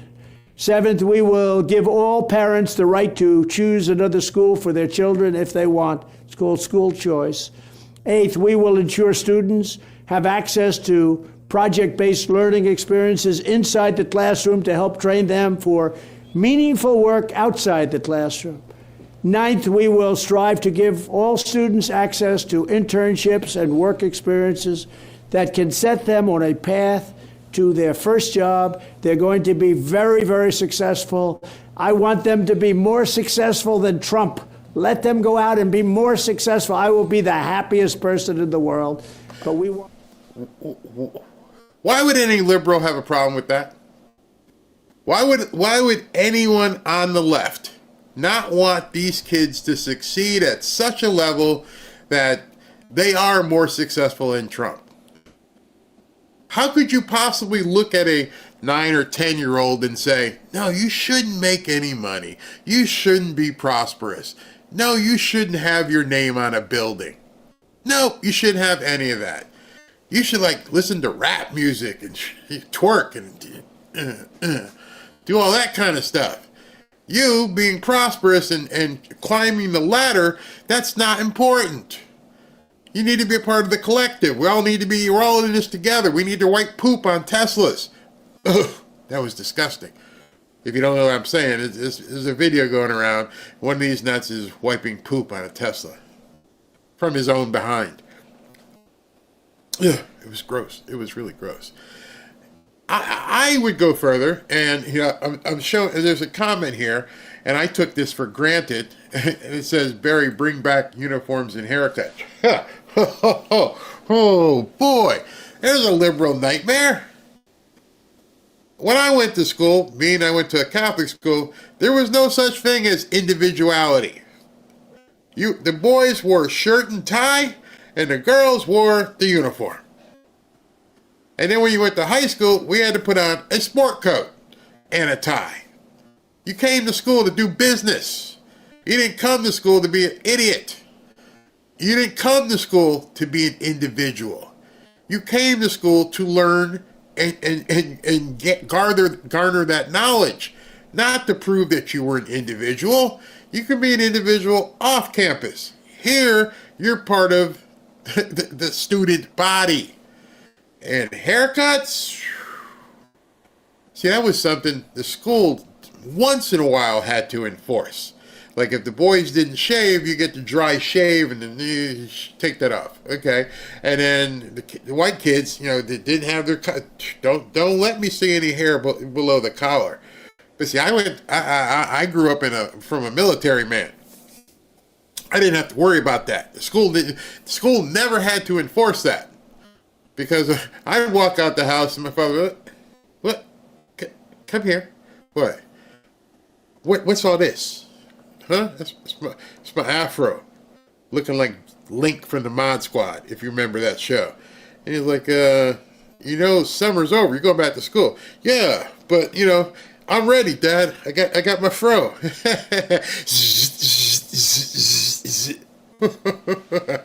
Don't do that again. Oh yeah. Then I got to high school. My parents got divorced. My mom was a little bit slack, and she let it grow a little bit. But yeah, I didn't have to worry about that being enforced. So I completely agree. Bring back school uniforms, haircuts as well, which is gonna just freak some people out because they like the braids and the weaves and everything else, and they're like, clip. Well, they didn't bother the girls. Girls could have whatever hair they wanted, so it didn't matter to them. But if you walked into school looking like Michelle Obama looked today, good luck with that. Want our children to have a great life and be successful. And 10th, we will ensure that all schools provide excellent jobs and career counseling so that high school and college students can get a head start on jobs and careers best suited to their God-given talents. This is how we will ensure a great education for every American child. And one other thing I'll be doing very early in the administration is closing up the Department of Education in Washington, D.C., and sending all education and education work and needs back to the states. We want them to run the education of our children because they'll do a much better job of it. You can't do worse. We spend more money per pupil by 3 times than any other nation, and yet we're absolutely at the bottom. We're one of the worst. So you can't do worse. We're going to end education coming out of Washington, D.C. We're going to close it up, all those buildings all over the place, and you have people that in many cases hate our children. We're going to send it all back to the states. For many years, tuition costs at colleges and universities have been... So now he's going from grammar school and high school, and now he's going to be addressing even the high school university programs, and this is a wide-ranging program that he's come up with. This was just the first step. Just want to let you know. You heard those 10 things he wants to do. Just getting it out of the Department of Education, that's just the first step. Because everything he wants to do after that, those 10 things that he listed, those aren't going to happen until he destroys the Department of Education. Because you can't force the schools to do this and that because Department of Education. So once that's dismantled, then he's going to put the various parts of the program together with the people in the various states. So that's how it all comes about. So it's a plan in progress, and he's going to have a lot of work. Exploding, and I mean absolutely exploding. While academics have been obsessed with indoctrinating America's youth, the time has come to reclaim our once great educational institutions from the radical left, and we will do that. Our secret weapon will be the college accreditation system. It's called accreditation for a reason. The accreditors are supposed to ensure that schools are not ripping off students and taxpayers, but they have failed totally. When I return to the White House, I will fire the radical left accreditors that have allowed our colleges to become dominated by... So now he's giving you a roadmap. What's coming next? At least for the colleges. When I get elected, which he has, and then he destroys the Department of Education, everyone who's one of these college accreditors, don't be surprised. He's already told you, you're next, bud. You're on the chopping block, because your accreditation is why government gives you funds. And if your accreditation isn't up to date or up to standards, guess what? You're done. So if you're a college accreditor right now, you're watching this video, and it's March 20th, which, by the way, is his 2-month anniversary. So we're 60 days in right now. 2 months. And he put these videos out a long time ago. And so now you better make sure that the accreditation is correct. No more, you know what, I always thought with applications into college, they should not have faces and they should not have names. They should be numbers, almost like a Swiss bank account. Here, you're student number 17533. Here are my grades. Here are my extracurriculars. Do I qualify? Why do you need to see my picture and my name? I mean, I could be Harvey Irvingstone or I can be Barry Cunningham. It doesn't really matter. I'm getting in based upon the accreditation. How did I qualify? Here are my SAT scores. And now the school board, the Board of Admissions, they're looking at 2,000, 5,000, 3,000 applications, and they're all just numbers. It's a blind pool of students. And you're looking at somebody and go, hey, well, he's got 1,200 on his SATs. This kid's got 1,400. But this kid only gets a C. And I don't even want zip codes. I don't want you to know where the kids live because you're going to try and decipher, well, maybe we go with this one because he's probably black or Asian. You know that zip code over there? It's like Chinatown. Let's work in here. No. Now you're going to get judged. What does Trump keep saying? On your merits. We want you to accept the best of the best of the best. And if you didn't get into this school, I'm sorry, student 14253, you're going to have to look at a different school. But now you've been accepted simply on your merits. I don't know what color you are. I don't know where you live. I don't know what your daddy did. Except for if you score touchdowns, we're still going to have to. We still got to talk about that. Marxists, maniacs, and lunatics. We will then accept applications for new accreditors who will impose real standards on colleges once again and once and for all. These standards will include defending the American tradition and Western civilization, protecting free speech, eliminating wasteful administrative positions that drive up costs incredibly, removing all Marxist diversity, equity, and inclusion bureaucrats, offering options for accelerated and low-cost degrees, providing meaningful job placement and career services, and implementing college entrance and exit exams to prove that students are actually learning and getting their money's worth. There you go. We want to make sure that kids are actually learning, that they're actually able to do the work, and that they're getting their money's worth. Ashley can tell you, many other teachers can tell you, kids are getting passed. Just passed. One of the worst things for me, most embarrassing things for me, was when my wife, long time ago, she goes, I was so happy when I met you and found out you weren't some dumb jock. Those two words, dumb jock, have always pissed me off. Because there are so many guys I played with, so many people who were smart people. And I'll turn on a television now, and I'm sure you guys have done it. And they'll want to talk to you after the game. I'm like, hey, what did you think about the? Well, I did really well, and I think I scored a touchdown. And I think to myself, oh my God, how did this happen? How did it happen? How did this guy who can't put a sentence together graduate from college, make it to, an NFL, or be in college, and can't put two words together? Dude, you're going to have to make millions. If you don't make millions, you're going to be changing tires at Firestone. Understand that. There are only a certain number of people who go to the big show, the NFL, whichever, NBA. Everybody else who doesn't have something to fall back on, they're changing tires at Firestone. And you be talking about the, what's going on, and, I was like this, No. I want to make sure when my grandson gets to college and they put the microphone in his face, the first thing that comes out of his mouth is, I'd like to thank God for giving me the skills to do this and blessing us today. Now, so you're asked, what's your question, sir? Sir, ma'am. And then answer the doggone question. As my little Mexican comes in here. Hello, buddy. You want to come up here? You want to come say hi? Come here. Come here. Come here. People want to see you. No, he didn't want to come. But you understand what I'm saying. Let's continue with President Trump instead of me talking about my dog.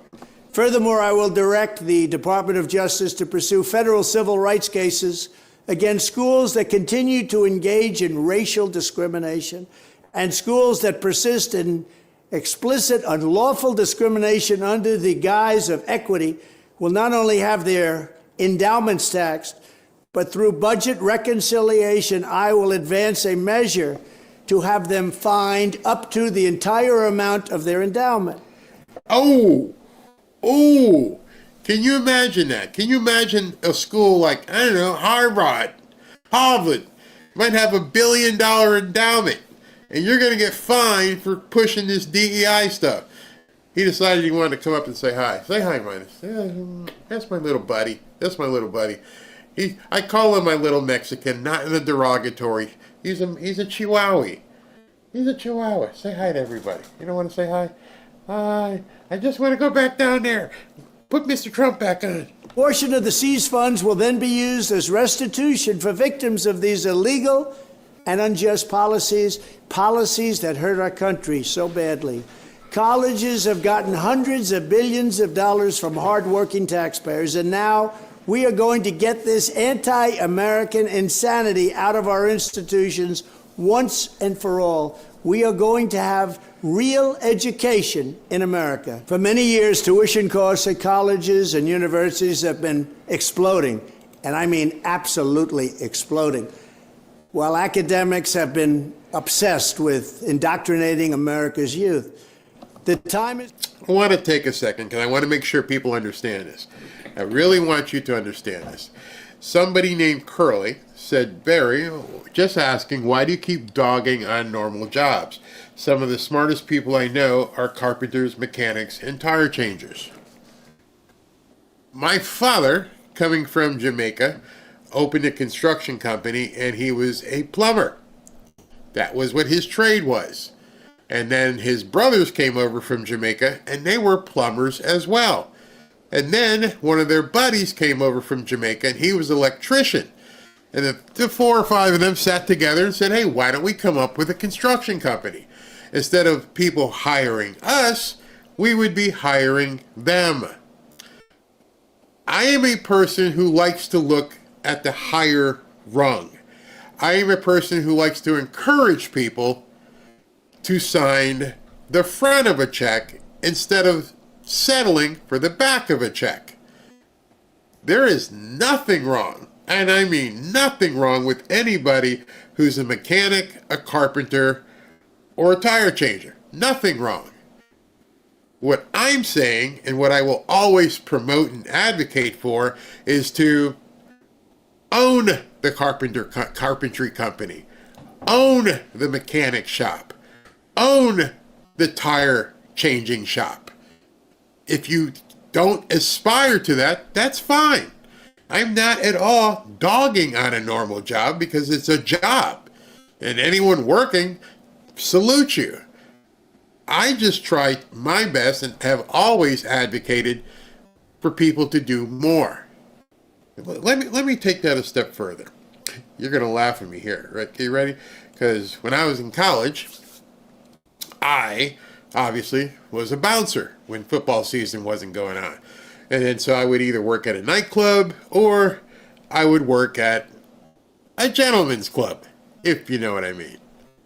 And I would watch the ladies go around and how much money they would get in their tips. And then afterwards, when they counted out so they could get the bigger bills, I would then watch the manager or owner of the club take his cut. And then I said to one of the ladies, I'm like, you seem to be doing well. Oh yeah, we do well here. Why don't you guys open your own club? And she looked at me like, what? Well, all you'd have to do is get 6 or 7 of you together. You got plenty money. Just need the know-how. Hire your own bartenders, your own bouncers, and you get everything. And then eventually you won't have to be sliding up and down a pole. And she looked at me like I had showed her a ghost. It never dawned on her. True story. And then she realized, yeah, that makes sense. And 6 or 7 of them opened their own place. And within 6 months, they were no longer on the polls. They were the ones who were counting at the end of the night. And I remember her calling me. She goes, I would have never thought of that. And not only that, you're like, well, Barry, where'd they get the money to rent the facility and everything else? Well, you know, the guys that were throwing the money, the guys who knew how much they were, she went to a couple of them and said, hey, would you bankroll us if we decided to open our own place? Yeah, I've been doing this for nothing. I've been doing this for, every night in here. And now you're saying if I bankroll, you're going to give me 10, 15%. And, oh, yeah, I'm all in. And I got 3, 4 guys that'll do it with you. Let's go ahead and make some money. True story. True story. So the carpenter, the plumber, in regards to my dad, all I'm saying, not dogging the nominal job whatsoever, I'm saying there's always something more. Now, some people are comfortable. Comfort has, it's comfort is where it is for some people. I'm just a driven person. I just want to keep doing more. What else can I do? And that's the only reason that came. So if that came out like I was dogging you, that's not at all what I was trying to say. Hope you can explain. I hope that makes sense. Now this video is a little bit smaller in terms of size, but you can hear it. It's come to reclaim our once great educational institutions from the radical left, and we will do that. Our secret weapon will be the college accreditation system. It's called accreditation for a reason. The accreditors are supposed to ensure that schools are not ripping off students and taxpayers, but they have failed totally.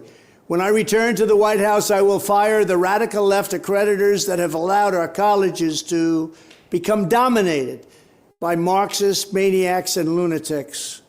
We will then accept applications for new accreditors who will impose real standards on colleges once again and once and for all. These standards will include defending the American tradition and Western civilization, protecting free speech, eliminating wasteful administrative positions that drive up costs incredibly, removing all Marxist diversity, equity, and inclusion bureaucrats, offering options for accelerated and low-cost degrees, providing meaningful job placement and career services, and implementing college entrance and exit exams to prove that students are actually learning and getting there. All right, so there's a comment here I want to address because it's important. It says, good point, Barry. Excuse me, but government always gets in the way of entrepreneurs. Depends on government, A, and B, depends on what you mean by get in the way, because that's specifically what Donald Trump is trying to do, get out of the way. I've said that many times on my show here. What do I want from government? Part the Red Sea. I'll do the rest. Let me seize the opportunity I want to seize. You guys just stay out of the way. The Democrats want to be in the way. So when you said that, you like the government, no, you change that word. Democrats always get in the way of entrepreneurship. And then you have to think to yourself, why? Why would somebody, a politician whose ideology is to get more taxes, stand in the way of somebody being an entrepreneur? Why is that? There's only one answer. And that one answer is they don't want people prospering. They want you working 9 to 5 for 30, 40 years.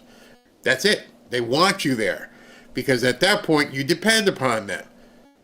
And, some people work 9 to 5 for 30, 40 years and they don't even realize that hamster wheel has been there the entire time. Robin's father worked 35 years as a pipe fitter. Went to work every single day, was in the military.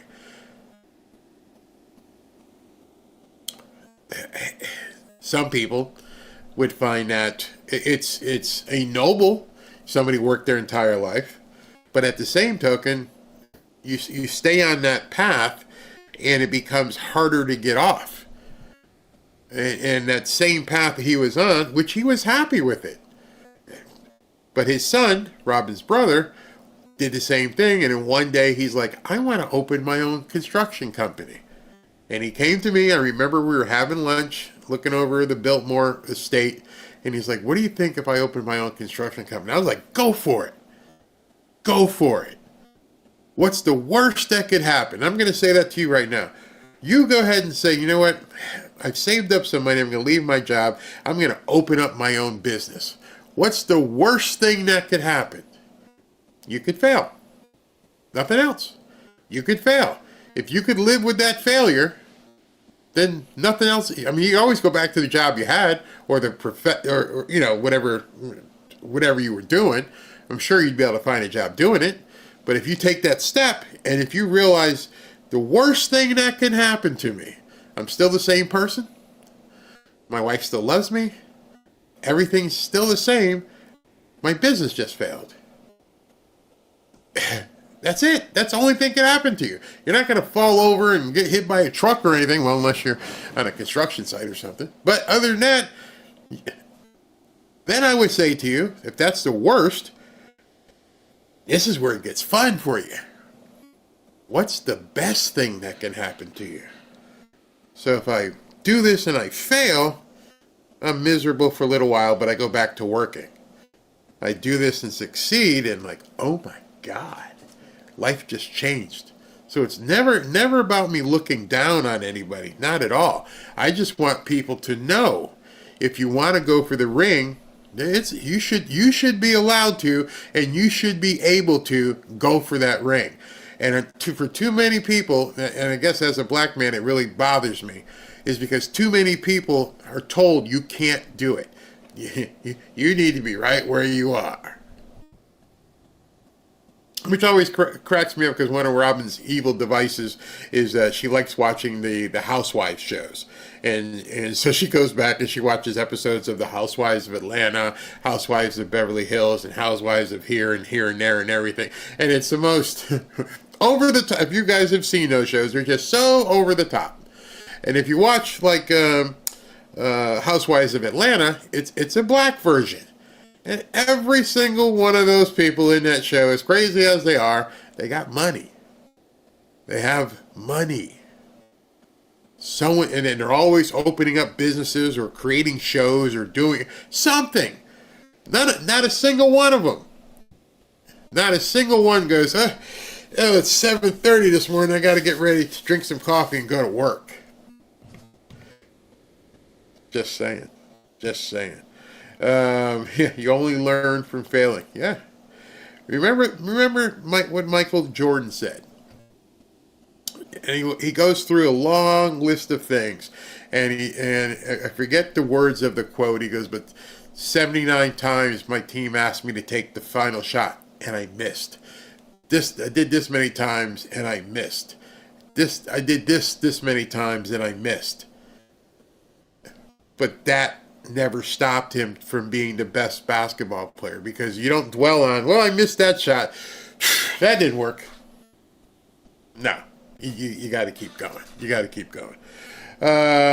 What about private school will fund each child for $10,000? That's a great question, because some private schools might cost $30,000, $40,000, $50,000 a year. So I'm pretty sure what President Trump is going to do is to make sure there's loans and grants for people who can't afford the $30,000 for the school. You got $10,000 to put down. That's a good down payment on, little Johnny getting into XYZ school. I used to watch 90 Fiance class. I don't know what that is. Thankfully, I didn't read that. People should read The Art of a Deal. He explains a lot of this. I always wondered how many Trump supporters have never read that book. Because it does explain everything.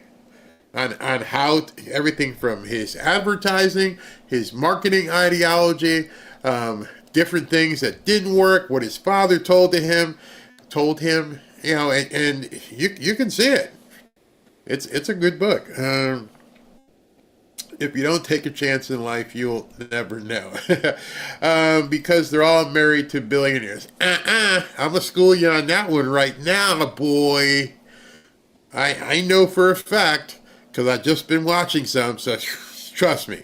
When I get off of here, I sit out there, we go out to dinner or something, and she'll put it on, I'm like, we watching this again? Yeah, okay. So, in Housewives of Atlanta, one of the ladies, her name is Candy, Kandi, and she got big bucks, and she's a songwriter, and she wrote songs for, what band? TLC.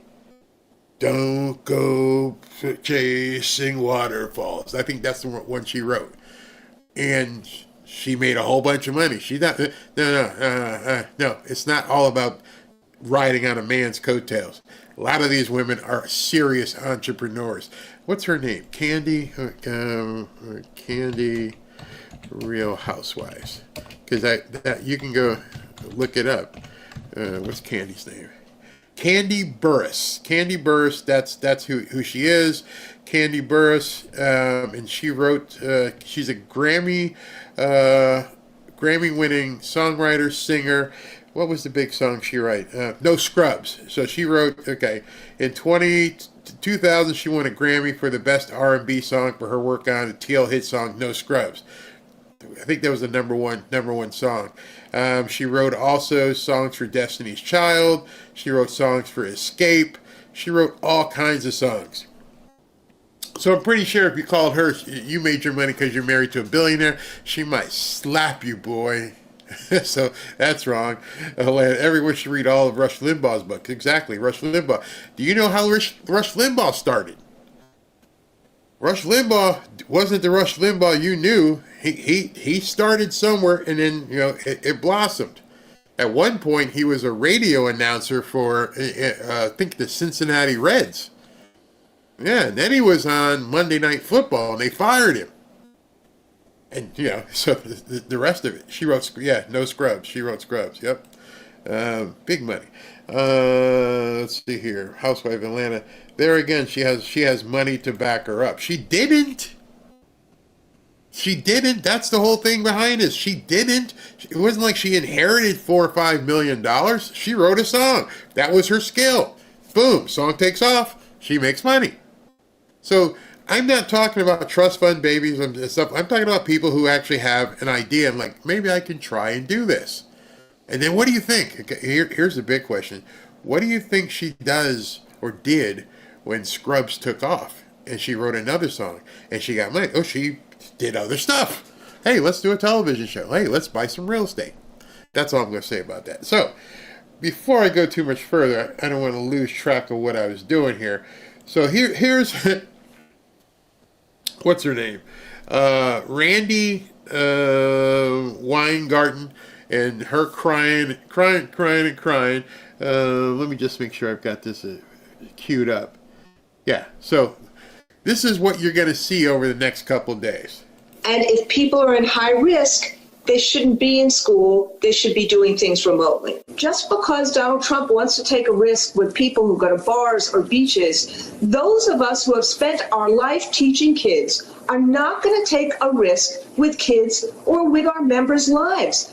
Remote and hybrid are really the only two ways you can reopen schools safely.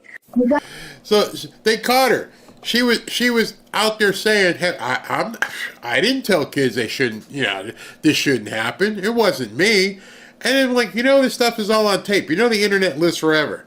And she was the one as the head of the teachers union telling people they shouldn't be going to school. And now here in 2024, she doesn't want people knowing it was actually her. It's becoming so obvious that if the Democrats didn't have lies, they wouldn't have anything. I actually played it backwards. Okay, let me play this from the beginning so you guys can hear. This is today. Listen to what she said today. Ready? That's one of the big examples. And that has fueled a lot of animus towards the Department of Education, towards teachers' unions.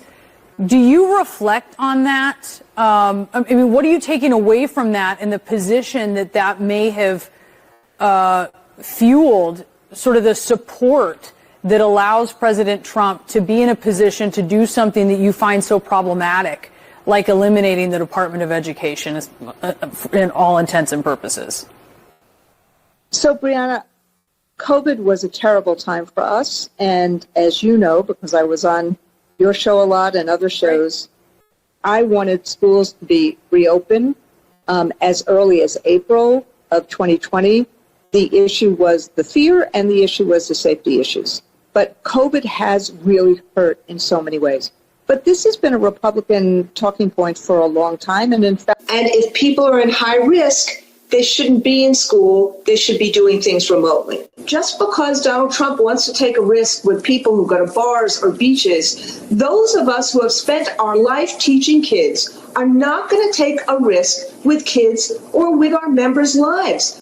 Remote and hybrid are really the only two ways you can reopen schools safely.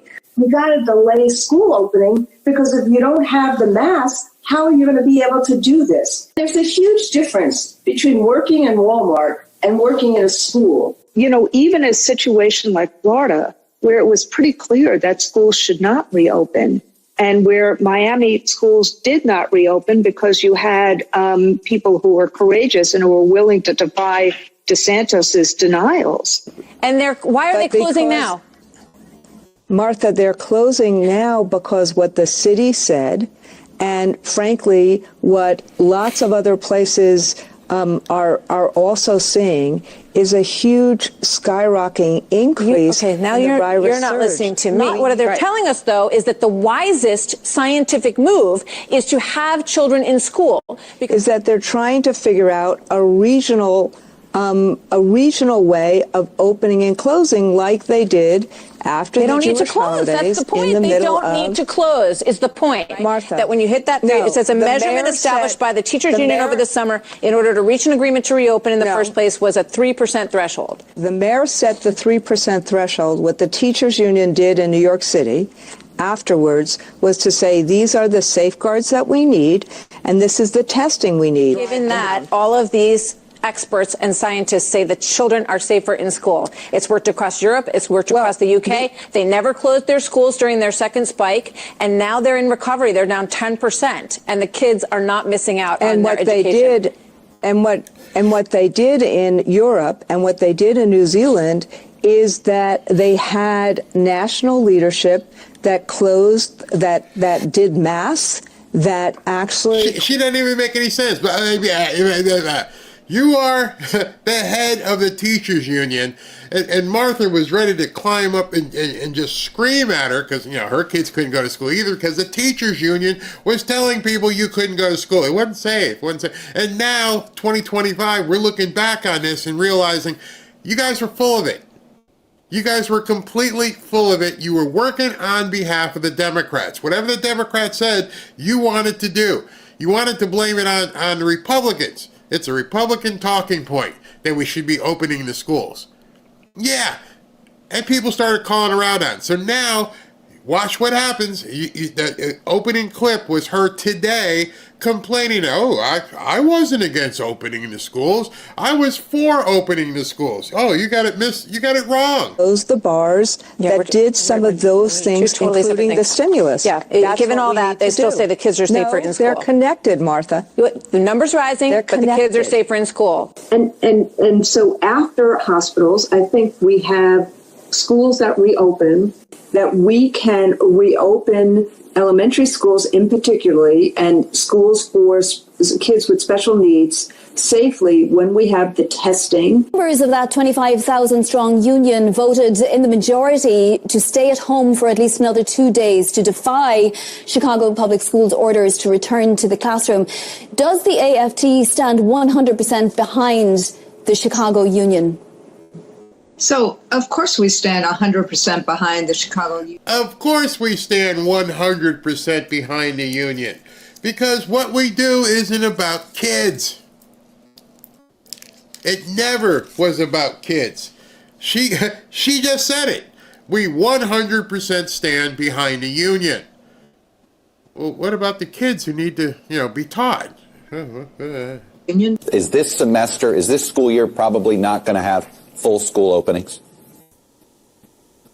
Well, so I'm glad you asked that question, Chuck, because what does full school opening mean? If you do 6 feet of physical distancing, you're essentially saying in a school, you're going to have about 50% or 60% of people in there at any one time, not 100%. If we get the testing, the vaccine prioritization, and these mitigation strategies, 85% of them are comfortable being in school. So essentially, we got to put our money where our mouth is, which is, if it's really important to do, we got a roadmap. Let's make it happen.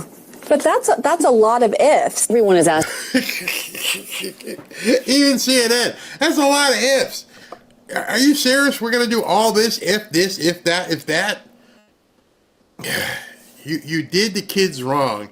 You're still supporting the union, not the kids.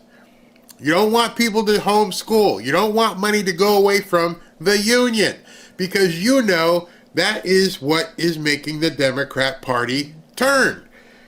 Everything you're doing at this point is to nothing but keep that money train going.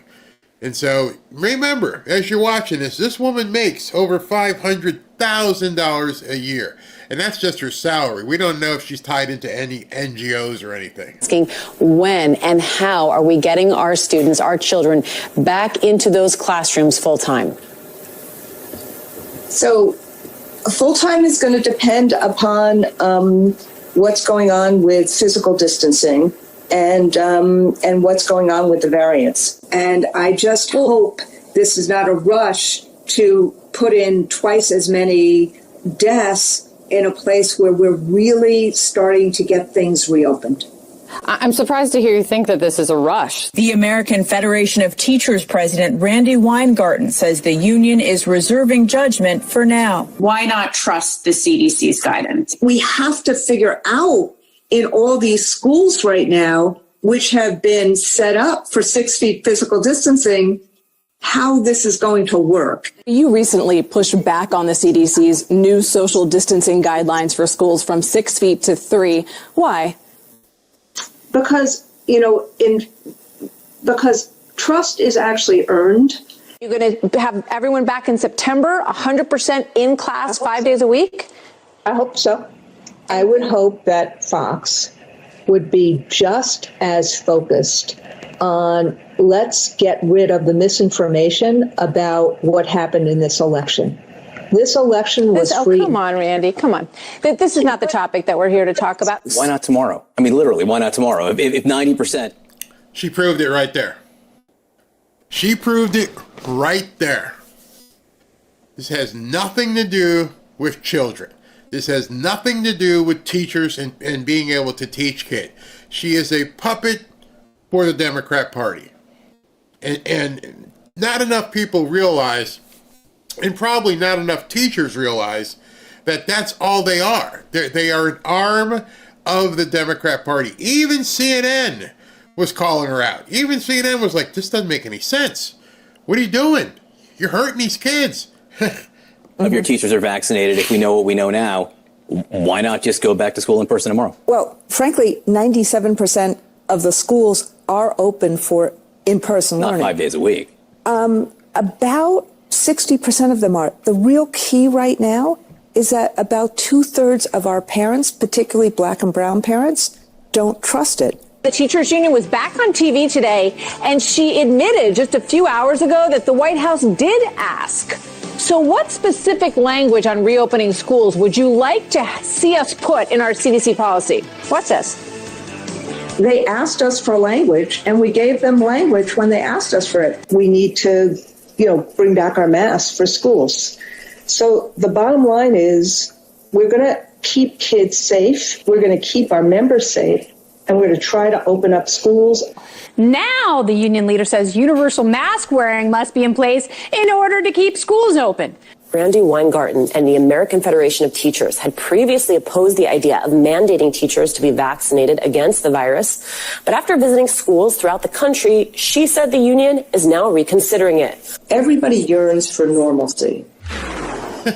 Yeah, that's exactly correct. We all yearn for normalcy. Somebody had asked, can I explain why this is? Yeah, it's pretty simple. So we're going to pay you $500,000 a year to be part of the problem. Okay, here's what the deal is with the teachers union. Over $1 trillion over however many years has been given to the Department of Education. You pay, I pay. We have paid this money into the Department of Education. You got that?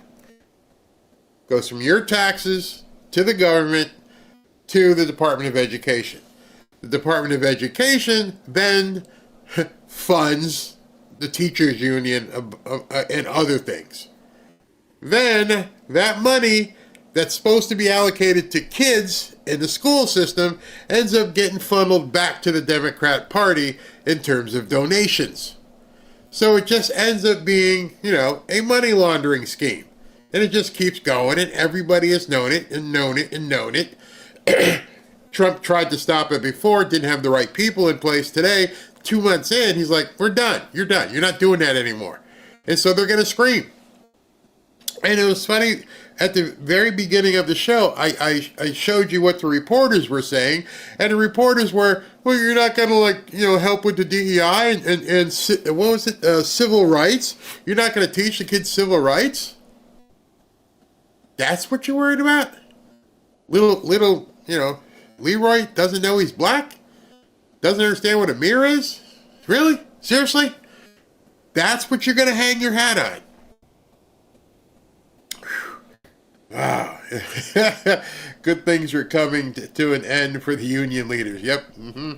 This is another example why you do not want these people in charge of anything. You're seeing it all over.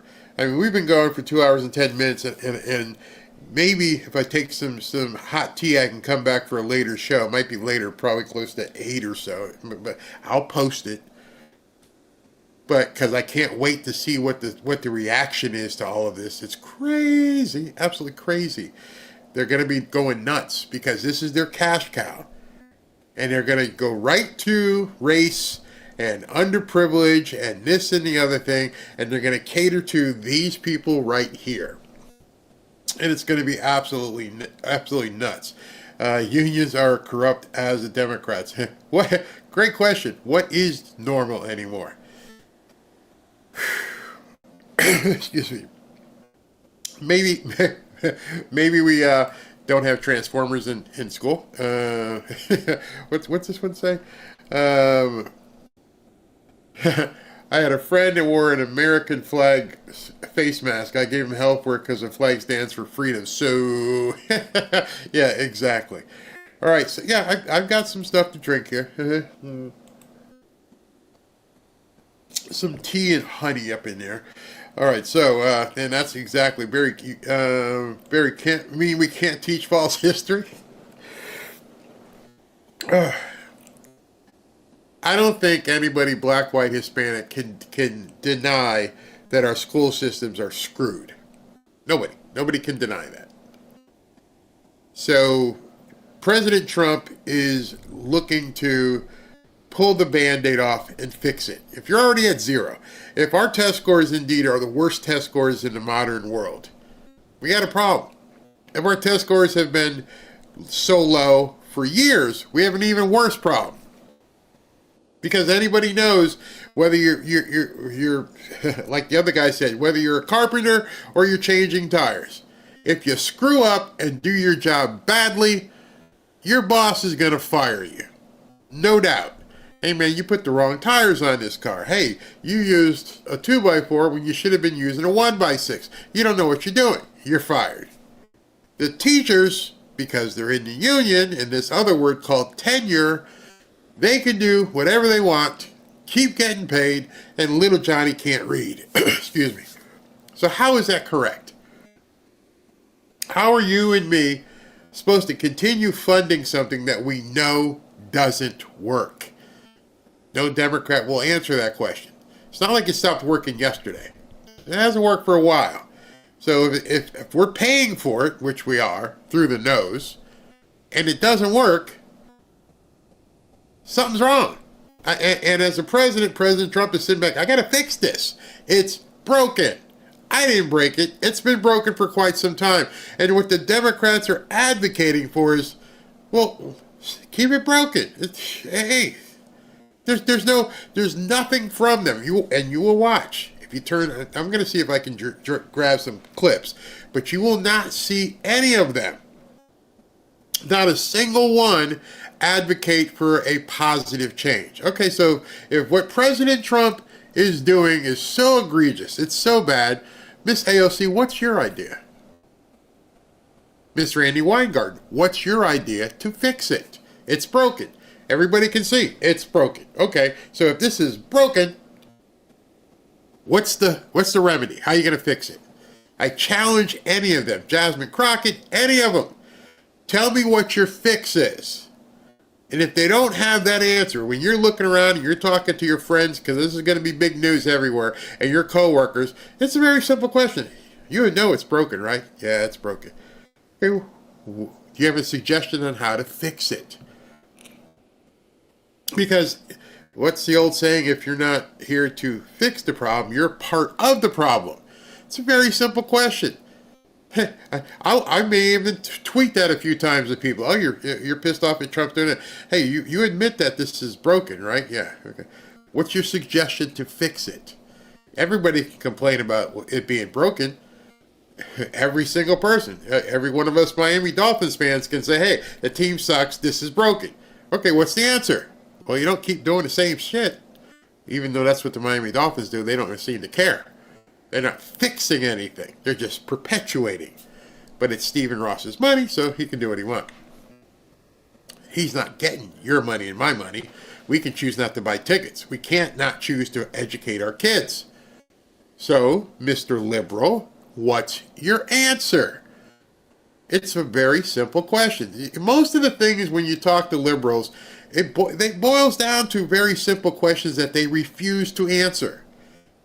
Most of them can't answer because they don't know the answer, because all they want to do is be inflamed and protest and bitch and whine.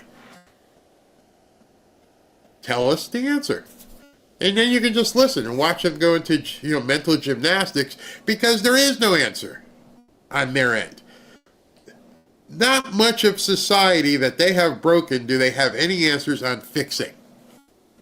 But just give us more money. What? We just need more money. We need more resources. To do what? Teaching. We need to pay teachers more. Excuse me. I'm talking about the kids. What are we going to do about the kids that can't read? Obviously, the teachers that are teaching can't make these kids read. They can't make them add. What are we going to do about that? Same with the Carolina Panthers. Yeah. See, those, I don't care if a bad team wallows because it's their money. It's the owner's money. But these are kids we're talking about. Let's see here. Exactly, Barry. I've noticed about 1995 or so, up until the students that now are very smart. So I believe we got another decade of that. Basically, last two generations. They don't know the fix, and they broke it. You're right, Toy. It's a very simple question. And you can actually get amused, especially if you talk to somebody in person. And just let them talk, and I guess Trump sucks. And well, you're right. So let me ask you. Bobby, you're right. I see your point. Trump sucks. Yeah. What would you do? You're president. What would you do to help fix education? And then just stop. Just sit back and watch him go, what do you mean? I'm agreeing with you. Trump sucks. What's the alternative? What do you want to do? How do we fix this? And you have your answer. You will have your answer. They will go and do all kinds of things and talk about Elon and Trump. Bobby, what do we do about the school systems? And it's going to be, we need more money. Back, right. Jasmine Crockett, yeah. I can spend my money better than my government can. Yes, you can. My brother wore a mask that said, the only thing that this mask prevents is mass hysteria. Oh, God, it's too funny. But here are some lazy parents that won't look up a school for their kids. Yeah, that's a sad part. That's very, very, very sad part. All right, so let me tell you about this. Hey, if you'd like to join 15,000 plus fellow patriots on X in our private X/Twitter group, go to fanfareshop.org/group. Just put in that URL in your browser. It'll take you right to our private group on X. Love to see you there. Let's share some content. And if you'd like to win a hoodie, or rather if you'd like to enter to win a hoodie, go to fanfareshop.org, fanfareshop.org, and register to win a Trump hoodie. Welcome back to Fanfare with Barry Cunningham. So 73% of you said to post on X each morning about what the schedule will be. So guess what? That's what we will do. Every morning early, because I'm up early taking out the dogs and getting them settled. So every single morning I will post on X what my schedule is.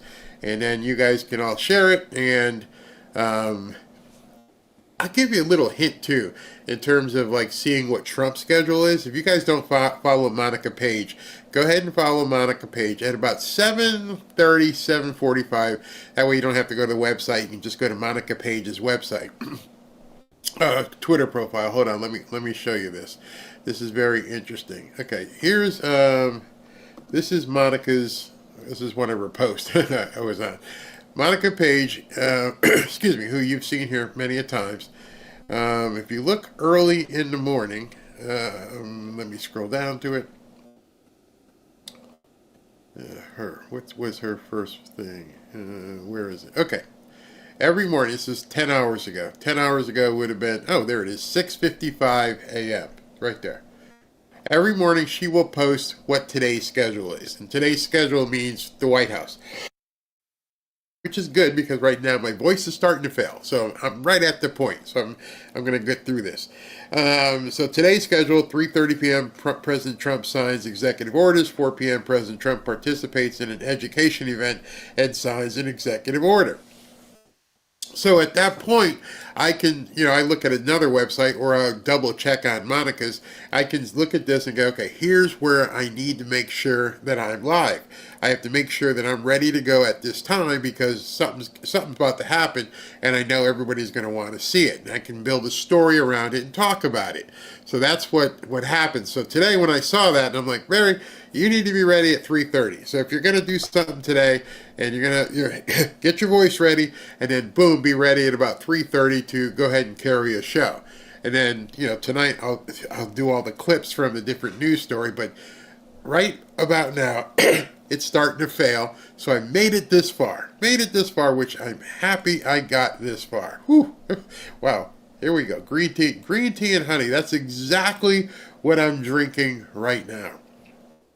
By the way, don't drink a quart of green tea and honey before you go to bed because you will be running all night long. Green tea is a natural diuretic, and boy, oh boy, oh boy, every couple hours I was up running, so be careful with that. But as a writer, you are so right. They really don't teach kids how to read and take in how to learn at all anymore. Yeah, you're absolutely right. All right, excuse me. Let me hurry up because I'm starting to sound like I have a horse in my throat, and I want to get through this so I can talk to you guys. Wow. It's fast how quick it goes. So let me get through the super chats real quick here. Toby, thank you for being here and prayers that you feel better. Oh, just to let you guys know, I feel fine. That's the main reason why I could do the show. I don't feel sick and icky. I don't have any body aches, no body pains, no fever. Completely, it's all right here, throat and nasal. That's where it is, right in here. So that's it. Otherwise, I mean, I was gonna go work out because I feel fine. and I'm sleeping well. It's just right here. So thank you. Charlie Ramos, bury my parents the same way. Grades versus baseball. Yep. B. Mark asked the Muslims if they want the Transformers. Yeah, we know what the answer to that would be. Carrot 62, raised my son with, you want something? Earn it. Caleb McIntosh, Barry, did you hear that Tiger Woods is about to marry Vanessa Trump? No, I did not. I don't do much of the culture stuff like that, but that's interesting because Trump loves Tiger Woods. Moshe G, a friend of mine, wrote this thesis on Batman and Robin and effects on society. That would be interesting to read. Jeff 26, homeschooling, your kids will become so important. Kids will get a better education and money will follow the child. In essence, you will get paid for schooling your own kids. Yep, that's what Trump wants to do. Mama Mima, do you even realize how much your random chatter educates and enlightens us? I'm not being facetious, I mean it. Wow, thank you. Thank you very much. Sometimes I go off script, but yeah, I'm trying to give my background and stuff. V. Shu, I love hearing your personal stories. How about telling us a story every day? It doesn't have to be pointed, it can just be funny. I remember when, oh God, I don't want to be that dude. Jeremiah Kerr, 10% tariff on each Canadian goose. I knew what you're talking about. Eaters of Dead, this just got rid of Obama's Common Core, which paid the states hundreds of millions of dollars and was forced to adopt it. Get Common Core crap. What a joke. Eaters of Dead again. Don't let your states raise your taxes and say it is for school funding like Utah will. Yep. That's why you got to get involved all the way in. Eaters of Dead, they're going to start teaching Patrick Henry again. Give me liberty. James Kipp, our one variable money can't solve. No one ever mentions the students. You can't force a student to learn. Denmark, Sweden, China, the students value education. Parents, you are so right. We can't motivate kids. They have to be motivated, which means they have to understand the value of education. That falls squarely on parents' shoulders. Mr. Anderson, Tesla stock owned by 12.8% by Musk, 87.2% by liberals, and they're all trying to trash liberal money. I know. How Granny sees it. Peaceful Haven Media. I worked at Friendly's, made plenty of fribbles, but those fried clams, oh yeah, they was real good. I was talking about the glasses we used to have as kids were from Friendly's Fribbles. Amazing. Red Bucks, thank you. Mike the Plumber, from plumber to hockeyologist when I started a business. Keep $1,000 in your pocket. It will change how you carry yourself and drive you. Don't have 1,000, get it. Hold on a second. Hold on.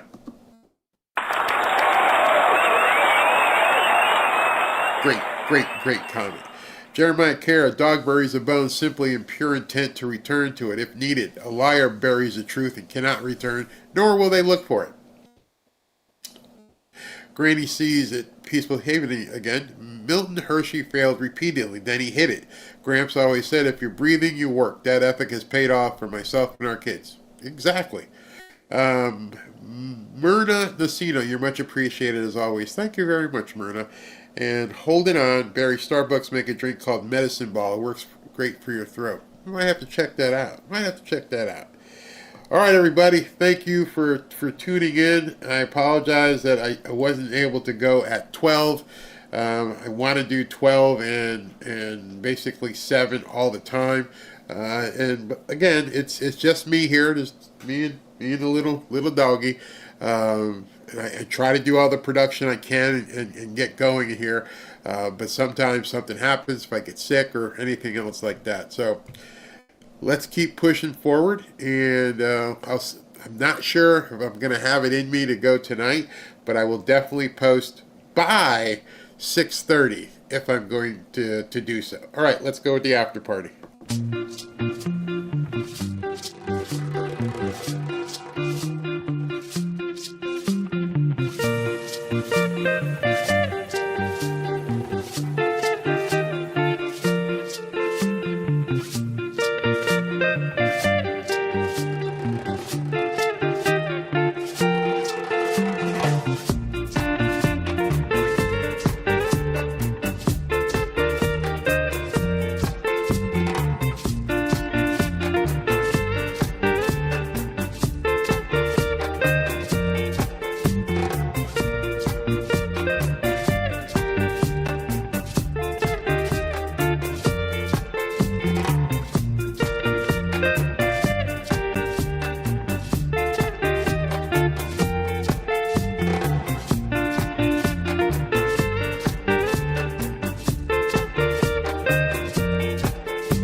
Fanfare.